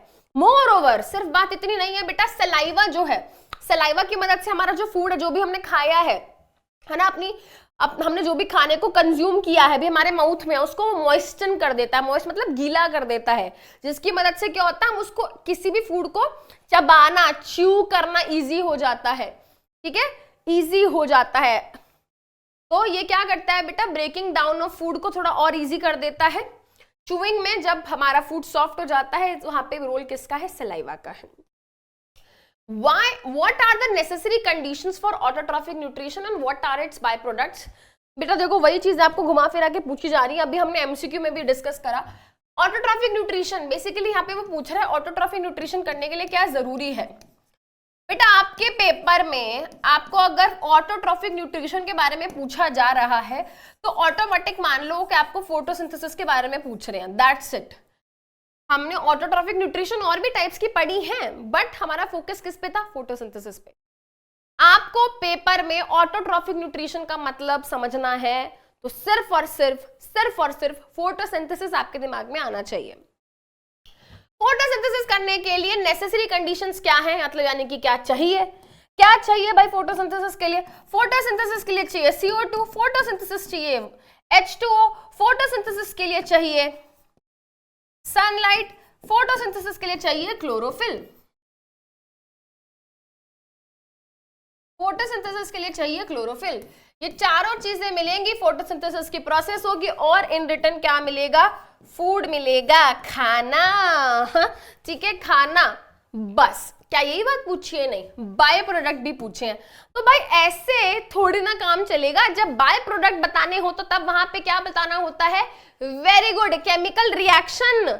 भाई देखो कुछ चीजें होती हैं जो इंपॉर्टेंट होती हैं, कुछ चीजें होती हैं जो बहुत इंपॉर्टेंट होती हैं, कुछ चीजें होती हैं जिन पे हम स्टार लगाते हैं, फिर आती है कुछ चीजें जिन पे star, sun, Saturn, Jupiter, galaxy, black hole, जो तुम्हारा मन कर सकता है किसी चीज को इंपॉर्टेंट मानने के लिए उस पे वो लगा लो। ठीक है, इतना इंपॉर्टेंट है क्या, ये केमिकल रिएक्शन। बेटा chemical reaction of photosynthesis very important. तुमसे पेपर में कोई पूछे ना पूछे, अगर फोटोसिंथेसिस के बारे में कुछ भी पूछा है तो ऑटोमेटिकली बेटा तुम्हारे दिमाग में ये बात आ जानी चाहिए कि भाई मुझको केमिकल रिएक्शन लिखना है। किसी ने पूछा है नहीं पूछा डजंट मैटर, तुम लिख कर आओगे। ठीक है, तो हम यहाँ पे बताएंगे क्या क्या चीजें रिक्वायर्ड है, carbon dioxide, water, sunlight, chlorophyll. Product क्या है, ग्लूकोज फूड है जो प्रोडक्ट है। ऑक्सीजन एंड वाटर क्या है बेटा, इसका बाय प्रोडक्ट है। इस तरीके से हम क्या करेंगे, अपने आंसर को लिख कर आएंगे। आगे चलते हैं, next question, what are the differences between aerobic and anaerobic respiration, name some organisms that use anaerobic mode of respiration. बहुत ही सिंपल, एरोबिक रेस्पिरेशन कौन सी रेस्पिरेशन होती है, जिसको करने के लिए क्या होती है, जिसको करने के लिए ऑक्सीजन रिक्वायर्ड है। ठीक है, एनारोबिक रेस्पिरेशन वो होती है जिसको करने के लिए ऑक्सीजन रिक्वायर्ड नहीं है, ऑक्सीजन हो ना हो। ठीक है, इसके ऊपर कोई फर्क नहीं पड़ता, इन ऑर्गेनिजम्स के ऊपर फर्क नहीं पड़ता, वो एनारोबिक रेस्पिरेशन कर लेते हैं, मतलब in the absence of oxygen वो कर लेते हैं। तुमको ना बड़ी इंटरेस्टिंग सी बात मैं बता सकती हूँ यहाँ पे, बट मैं नहीं बताऊंगी, नहीं तो तुम बेचारे रोने लगो कि मैम हमारे साथ चीटिंग क्यों करते हैं स्कूल वाले और एनसीईआरटी वाले। बता दूं, ईस्ट जो है ना, ईस्ट एनारोबिक रेस्पिरेशन शो करता है। हाँ, बट आपको पता है जब उसको ऑक्सीजन मिल जाती है ना तो वो एरोबिक रेस्पिरेशन भी कर सकता है। हाँ यस, चीटिंग कर दी ना तुम्हारे साथ। चलो, keeping all these things apart, if we talk about this specific question, तो बेटा एरोबिक एनारोबिक रेस्पिरेशन का हम यहाँ पे डिफरेंस बता देंगे। एरोबिक रेस्पिरेशन जो होती है बेटा, it takes place in the presence of oxygen. Anaerobic respiration जो है बेटा, in the absence of oxygen होती है। एरोबिक रेस्पिरेशन में जो कंप्लीट ब्रेकडाउन हो जाता है फूड का, यानी कि जो ग्लूकोज है वो पूरे तरीके से टूट जाता है, बट यहाँ पे बेटा इनकम्प्लीट ऑक्सीडेशन होती है। ऑक्सीडेशन मतलब ब्रेकडाउन होना, तो यहाँ पे इनकम्प्लीट ब्रेकडाउन होता है। एरोबिक रेस्पिरेशन में आखिरी में CO2 बनता है, वाटर बनता है और एनर्जी तो देखो बनती ही बनती है। एंड यहाँ पे क्या है, अगर कंपैरिजन कर ही रहे हैं तो यहाँ पे मोर एनर्जी, बट यहाँ पे बेटा जब हम बात करते हैं प्रोडक्ट्स की तो ईस्ट के अंदर इथेनॉल बनता है, कार्बन डाइऑक्साइड बनता है। अगर हमारे मसल सेल्स की बात कर रहे हैं तो मसल सेल्स के अंदर लैक्टिक एसिड बनता है, वहां पे साथ में CO2 नहीं बनता। बट अगर यहाँ पे कंपैरिजन कर ही रहे हैं तो बेटा एरोबिक रेस्पिरेशन के टाइम पे ज्यादा एनर्जी बनती है, एनारोबिक रेस्पिरेशन के टाइम पे कम एनर्जी बनती है, लेस एनर्जी। अच्छा, सेम बात हो गई। It produces considerable amount of energy due to complete oxidation. ठीक है, वही बात हो गई यहाँ पे जो हम बोल रहे थे, क्योंकि यहाँ पे कंप्लीट ब्रेकडाउन होता है फूड का तो यहाँ पे ज्यादा एनर्जी बनती है। यहाँ पे क्योंकि ग्लूकोज का कंप्लीट ब्रेकडाउन नहीं हुआ है, इनकम्प्लीट ब्रेकडाउन हुआ है, तो यहाँ पे कम एनर्जी बनती है। ठीक है, चलिए, how are alveoli design to maximise the exchange of gases. बेटा आप समझ रहे हो, देखो एनसीईआरटी इन टेक्स्ट में भी यही क्वेश्चन, बैक एक्सरसाइज में भी यही क्वेश्चन। तो आपको नहीं लग रहा इंपॉर्टेंट है ये क्वेश्चन, और मैम ने स्टार भी बना दिया, तो सोचो जरा कितना इंपॉर्टेंट क्वेश्चन। मैं यहाँ पे बेटा जिस भी क्वेश्चन पे स्टार बना रही हूं उन चीजों को बेटा कम से कम 3 से 4 बारी रिवाइज करके जाना है, ठीक है। ये बात बेटा हम पीछे भी कर चुके हैं एल्वियोलाई के डिजाइन के बारे में, कि एल्वियोलाई जो होती हैं वो बहुत ही थिन वॉल्ड है, पतली सी होती है उनकी दीवारें, उनके पास बहुत सारा ब्लड सप्लाई है, जिसकी वजह से एक्सचेंज ऑफ गैसेस हो पाता है ब्लड और एयर के अंदर, जो भी एल्वियोलाई के अंदर है। एल्वियोलाई का बलून लाइक स्ट्रक्चर है, जिसकी वजह से मैक्सिमम सरफेस एरिया मिलता है, ज्यादा सरफेस एरिया तो ज्यादा exchange of gases. What would be the consequences of deficiency of hemoglobin? भाई हेमोग्लोबिन की अगर डेफिशिएंसी हो जाती है बॉडी में तो उसके consequences क्या होंगे? हेमोग्लोबिन का काम होता है ऑक्सीजन को अपने साथ ऐसे बाइंड करके और उसको इधर से उधर लेकर जाना। जितना कम ऑक्सीजन उतना कम CO, उतना ही कम ऑक्सीजन का ट्रांसपोर्ट। जितना कम हेमोग्लोबिन उतना ही कम अमाउंट में ऑक्सीजन हमारे सेल तक पहुंचेगा। जितने कम अमाउंट में ऑक्सीजन हमारे सेल तक पहुंचेगा उतनी ही कम रेस्पिरेशन होगी, क्योंकि ग्लूकोज को तोड़ने के लिए ऑक्सीजन चाहिए। जितनी कम ऑक्सीजन उतना ही कम ग्लूकोज का ब्रेक डाउन। जितना कम ग्लूकोज ब्रेक होगा उतनी ही कम एनर्जी बनेगी। जितनी कम एनर्जी बनेगी तो जितनी एनर्जी है, समझ रहे हो बेटा, एनर्जी नहीं होगी तो हम कुछ भी नहीं कर पाएंगे। हम वीक रहेंगे, हम लेजी रहेंगे, हमारी बॉडी पीली पीली सी पड़ने लग जाएगी, समझ रहे हो। तो अगर हमें बात करनी है यहाँ पे हेमोग्लोबिन की, तो डेफिशिएंसी ऑफ हेमोग्लोबिन को हम क्या बोलते हैं बेटा? डेफिशिएंसी ऑफ हेमोग्लोबिन को हम रेफर करते हैं एनीमिया के नाम से, ठीक है मैम। एनीमिया तो हम आयरन की डेफिशिएंसी को बोलते थे बेटा। आयरन की जब कमी होती है तो हेमोग्लोबिन खुद ब खुद कम हो जाता है बॉडी में, क्योंकि आयरन क्या है, सॉरी हेमोग्लोबिन क्या है? हेमोग्लोबिन एक आयरन प्रोटीन है, वो आयरन से बना होता है। कम आयरन कम हेमोग्लोबिन, कम हेमोग्लोबिन कम ऑक्सीजन, कम रेस्पिरेशन, कम एनर्जी, कम एनर्जी मतलब वीकनेस, पेलनेस, लेथार्जिकनेस। मैम हम तो बहुत खाते हैं मैम, हेमोग्लोबिन भी ठीक है, बट मैम हम तो ऐसे ही हैं, लेजी तो मैम हम हैं ही, ठीक है। Unable to perform heavy physical work, ये सब क्या है बेटा? कंसिक्वेंसेस है।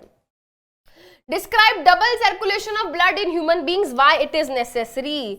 पूरा चैप्टर एक तरफ और ये एक इंपॉर्टेंट क्वेश्चन एक तरफ। Double circulation is the most important topic and question from this chapter, जिसके पूछे जाने के चांसेस बहुत ज्यादा हाई हैं। मैंने बता दिया है, बाद में मत बोलना समृद्धि मैम आपने हमें बताया नहीं, मैंने बता दिया है, ठीक है, रिकॉर्ड हो गई है ये बात। चलो, तो यहाँ पे जब हम डबल सर्कुलेशन की बात करते हैं ह्यूमन बींग्स के अंदर, क्या है बेटा? डबल का मतलब होता है 2 बारी, मतलब ट्वाइस। तो भाई जब क्या होता है, हमारे हार्ट के अंदर 2 बारी ब्लड जाता है एक साइकिल को कंप्लीट करने के लिए, ठीक है। जब 2 बारी हार्ट के अंदर ब्लड जाता है तो उस प्रोसेस को हम बोलते हैं डबल सर्कुलेशन। साइकिल का मतलब समझते हो? नहीं बेटा वो वाली साइकिल नहीं यार, कैसी स्टूपिड बातें याद करते रहते हो, अब तो शर्म कर लो, अब तो पेपर भी पास आ गए हैं। मैं बुरे जोक मारती हूँ समझ आता है, तुम क्यों बुरे जोक मार रहे हो यार? पढ़ाई पे क्यों नहीं ध्यान दे रहे हो? साइकिल का मतलब वो वाली साइकिल की बात नहीं कर रही थी मेरे प्यारे बच्चों। साइकिल का मतलब जैसे फॉर एग्जाम्पल यहाँ पे मैंने बात करी किसकी? यहाँ पे मैंने बात करी लंग्स की,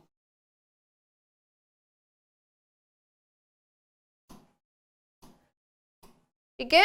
यहाँ पे हमने किसकी बात करी? यहाँ पे हमने बात करी लंग्स की। तो ये मान लो ये क्या है? ये स्टार्टिंग पॉइंट हो गया। अरे वाइट कलर आजा भाई, इतने नखरे। हाँ, यहाँ पे हमने बात करी किसकी? यहाँ पे हमने बात करी लंग्स की। तो मान लो ये क्या है? मान लो ये स्टार्टिंग पॉइंट है। मान लो ये क्या है? ये स्टार्टिंग पॉइंट है, ठीक है। यहाँ पे मैंने बात करी किसकी? यहाँ पे मैंने बात करी हार्ट की, ठीक है। और यहाँ पे मैं लिख देती हूँ बॉडी ऑर्गन्स, यहाँ पे मैं लिख देती हूँ अदर बॉडी ऑर्गन्स, ठीक है। नहीं बोलो मैम हार्ट क्या बॉडी में नहीं होता? यहाँ पे अदर बॉडी ऑर्गन्स की बात कर लेते हैं, चलो ठीक है। यहाँ पे बात कर लेते हैं अदर बॉडी ऑर्गन्स की। चलो अब समझा रही हूँ, लिखना तुम्हें कैसे है तुम्हें पता चल जाएगा, बट समझा रही हूँ डबल सर्कुलेशन की प्रोसेस समझा रही हूँ, ठीक है। क्योंकि बहुत सारे बच्चे होते हैं भूल गए होंगे, बहुत दिन पहले पढ़ा था। डबल सर्कुलेशन ये कहता है कि भाई एक साइकिल को कंप्लीट करने के लिए हार्ट के अंदर ब्लड को 2 बारी जाना पड़ता है। इसका मतलब ये है कि भाई मान लो यहां से क्या हुआ, यहां से ब्लड चला और दोबारा से जब वो यहां पे पहुंचेगा, ये इसकी एक कंप्लीट साइकिल होगी। मैंने क्या बोला बेटा, एक कंप्लीट साइकिल को पूरा करने के लिए भाई एक साइकिल कब मानोगे, ये पॉइंट है, यहां से जब चले एंड दोबारा यहीं पे पहुंच गए, ये एक साइकिल मानी जाएगी कि नहीं मानी जाएगी? चलिए बताओ, इसको एक साइकिल बोलेंगे ना, एक साइकिल पूरी हो गई। तुम यहां से चले और यहां पे पहुंच गए, हम नहीं बोलेंगे ना कि एक साइकिल पूरी हुई, हम नहीं बोल सकते एक साइकिल पूरी हुई। भाई यहां से चले हैं और दोबारा जब यहां पे पहुंचेंगे तभी तो बोलेंगे कि एक साइकिल पूरी हो गई। अग्री? तो बेटा लंग्स में से जो ब्लड निकला है, जब वो यहां से निकल के दोबारा से अपने वही लंग्स में पहुंच जाता है तो हम बोलते हैं कि एक साइकिल पूरी हो गई। कुछ ऑर्गेनिजम्स ऐसे होते हैं जिनके अंदर क्या होता है बेटा, इस पूरी एक साइकिल को पूरा करने के लिए इस एक साइकिल को पूरा करने के लिए ब्लड को हार्ट के अंदर 2 बारी जाना पड़ता है। तो जब 2 बारी ब्लड हमारे हार्ट के अंदर जाए एक साइकिल को कंप्लीट करने के लिए, उस प्रोसेस को हम बोलते हैं डबल सर्कुलेशन। अब इस डबल सर्कुलेशन के अंदर क्या होती है, 2 तरीके की सर्कुलेशन होती है। 2 तरीके की सर्कुलेशन मतलब ये कि देखो भाई, यहां से जो ब्लड चलेगा लंग्स से, वो हार्ट के अंदर आएगा, राइट। हार्ट से बेटा वो आयोटा की मदद से बॉडी ऑर्गन्स तक जाएगा। बॉडी ऑर्गन्स के अंदर बेटा जो ब्लड पहुंच गया उसको ऑक्सीजन मिल गई, बदले में वो कार्बन डाइऑक्साइड वाला ब्लड का दे देते हैं वेना कावा को। वेना कावा इसको हार्ट के अंदर ले जाता है एंड हार्ट इसको लंग्स के अंदर ले जाता है। यहां पे 2 बारी ब्लड गया कि नहीं गया हार्ट के अंदर, चलो काउंट करो। एक बारी जब यहां से आया तब, एक बारी जब यहां से ब्लड आया तब, और यहां से बॉडी ऑर्गन से जब ब्लड आया था जो कि डीऑक्सीजनेटेड हो गया था, जिसमें ढेर सारी अब कार्बन डाइऑक्साइड थी, वो दोबारा यहां पे क्या गया, सेकेंड टाइम हमारे हार्ट के अंदर गया। 2 बारी, 1 2, क्योंकि 2 बारी बेटा क्या हुआ, ब्लड हार्ट के अंदर गया, तो इस प्रोसेस को मैं डबल सर्कुलेशन बोलूंगी। क्या ये बात क्लियर है? बहुत ही बढ़िया। अब इस डबल सर्कुलेशन के अंदर 2 तरीके की सर्कुलेशन होती हैं। डबल सर्कुलेशन के अंदर 2 तरीके की सर्कुलेशन होती हैं। एक होती है हमारी पल्मनरी, एक होती है बेटा हमारी पल्मनरी सर्कुलेशन, एंड एक होती है हमारी सिस्टेमिक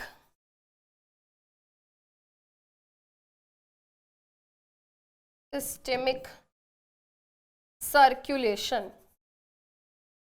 ये क्या है, ध्यान देना बेटा, मेरी बात पे ध्यान देंगे, सुनेंगे।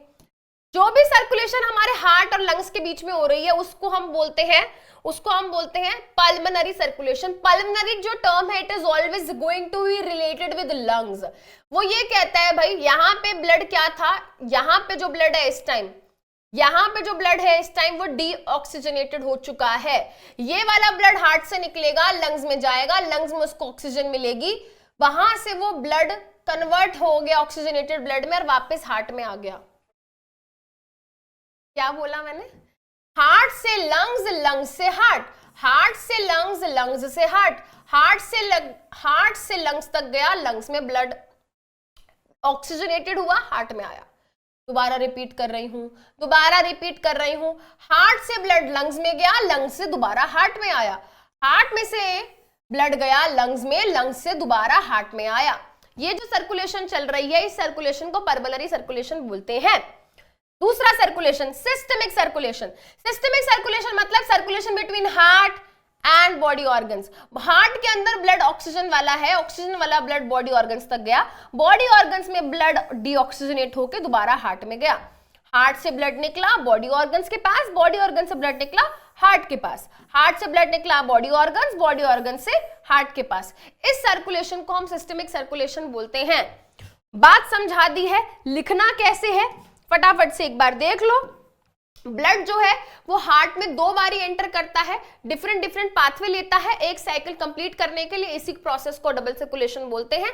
इसमें 2 सर्कुलेशन होती हैं, सिस्टमिक सर्कुलेशन। सिस्टमिक सर्कुलेशन क्या बोलते हैं बेटा, अभी डिस्कस किया था। सिस्टमिक सर्कुलेशन मतलब between heart and other body organs. Pulmonary circulation क्या था? पल्मोनरी सर्कुलेशन क्या था? Between heart and lungs, between heart and lungs. ठीक है, ये पूरा का पूरा आंसर है. कृपया करके इसका स्क्रीनशॉट ले लीजिए. ले लिया? Very good. आगे चलते हैं.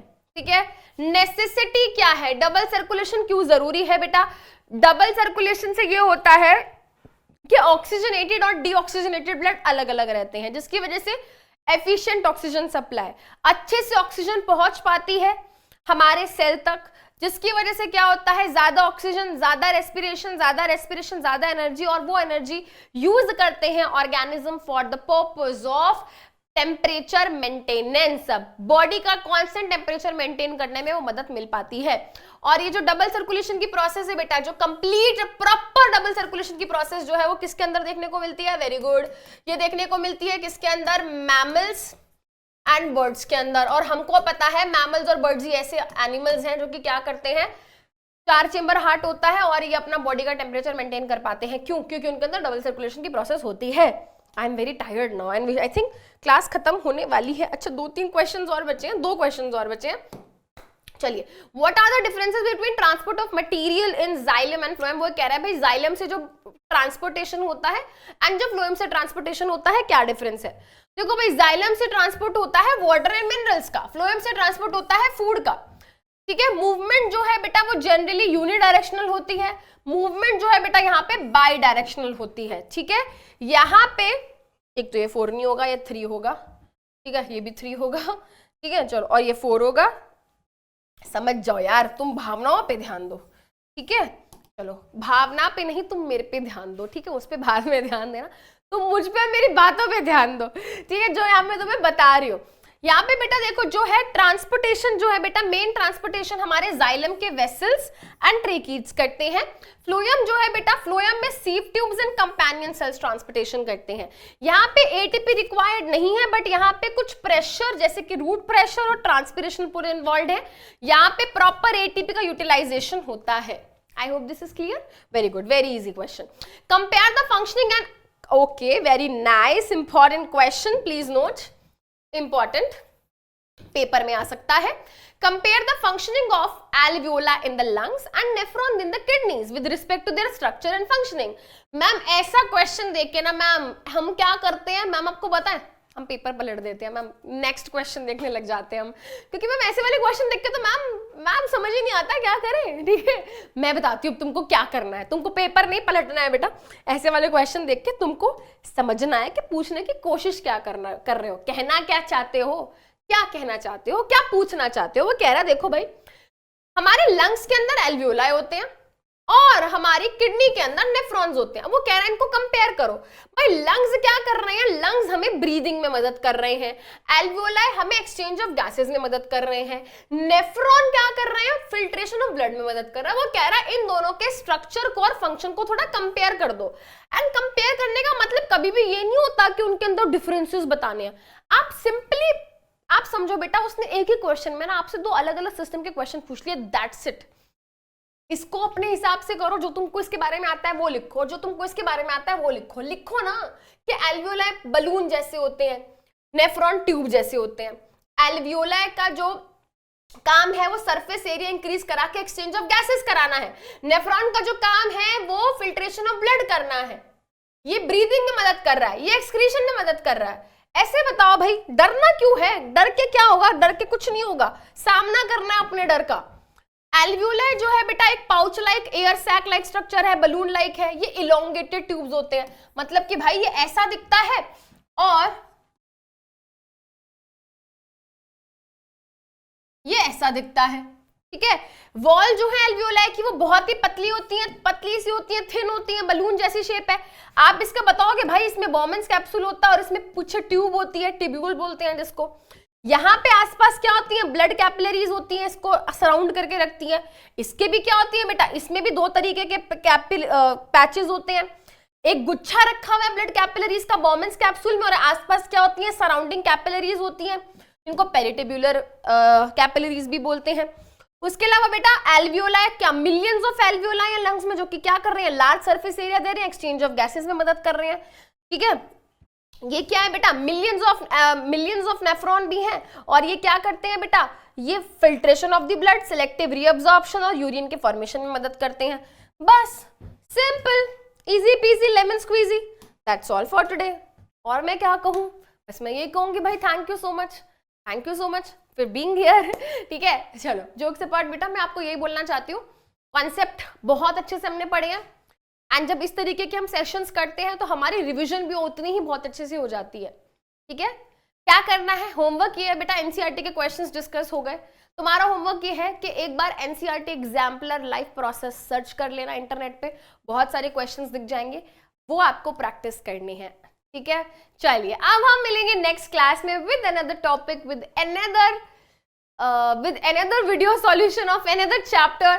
Thank you so much. अगर आज का सेशन अच्छा लगा हो तो आपको पता है कि आपको क्या करना है, आपको बनाना है एक प्यारा सा सनफ्लावर एंड बना देना एक प्यारा सा हार्ट। चलिए, thank you so much, bye bye.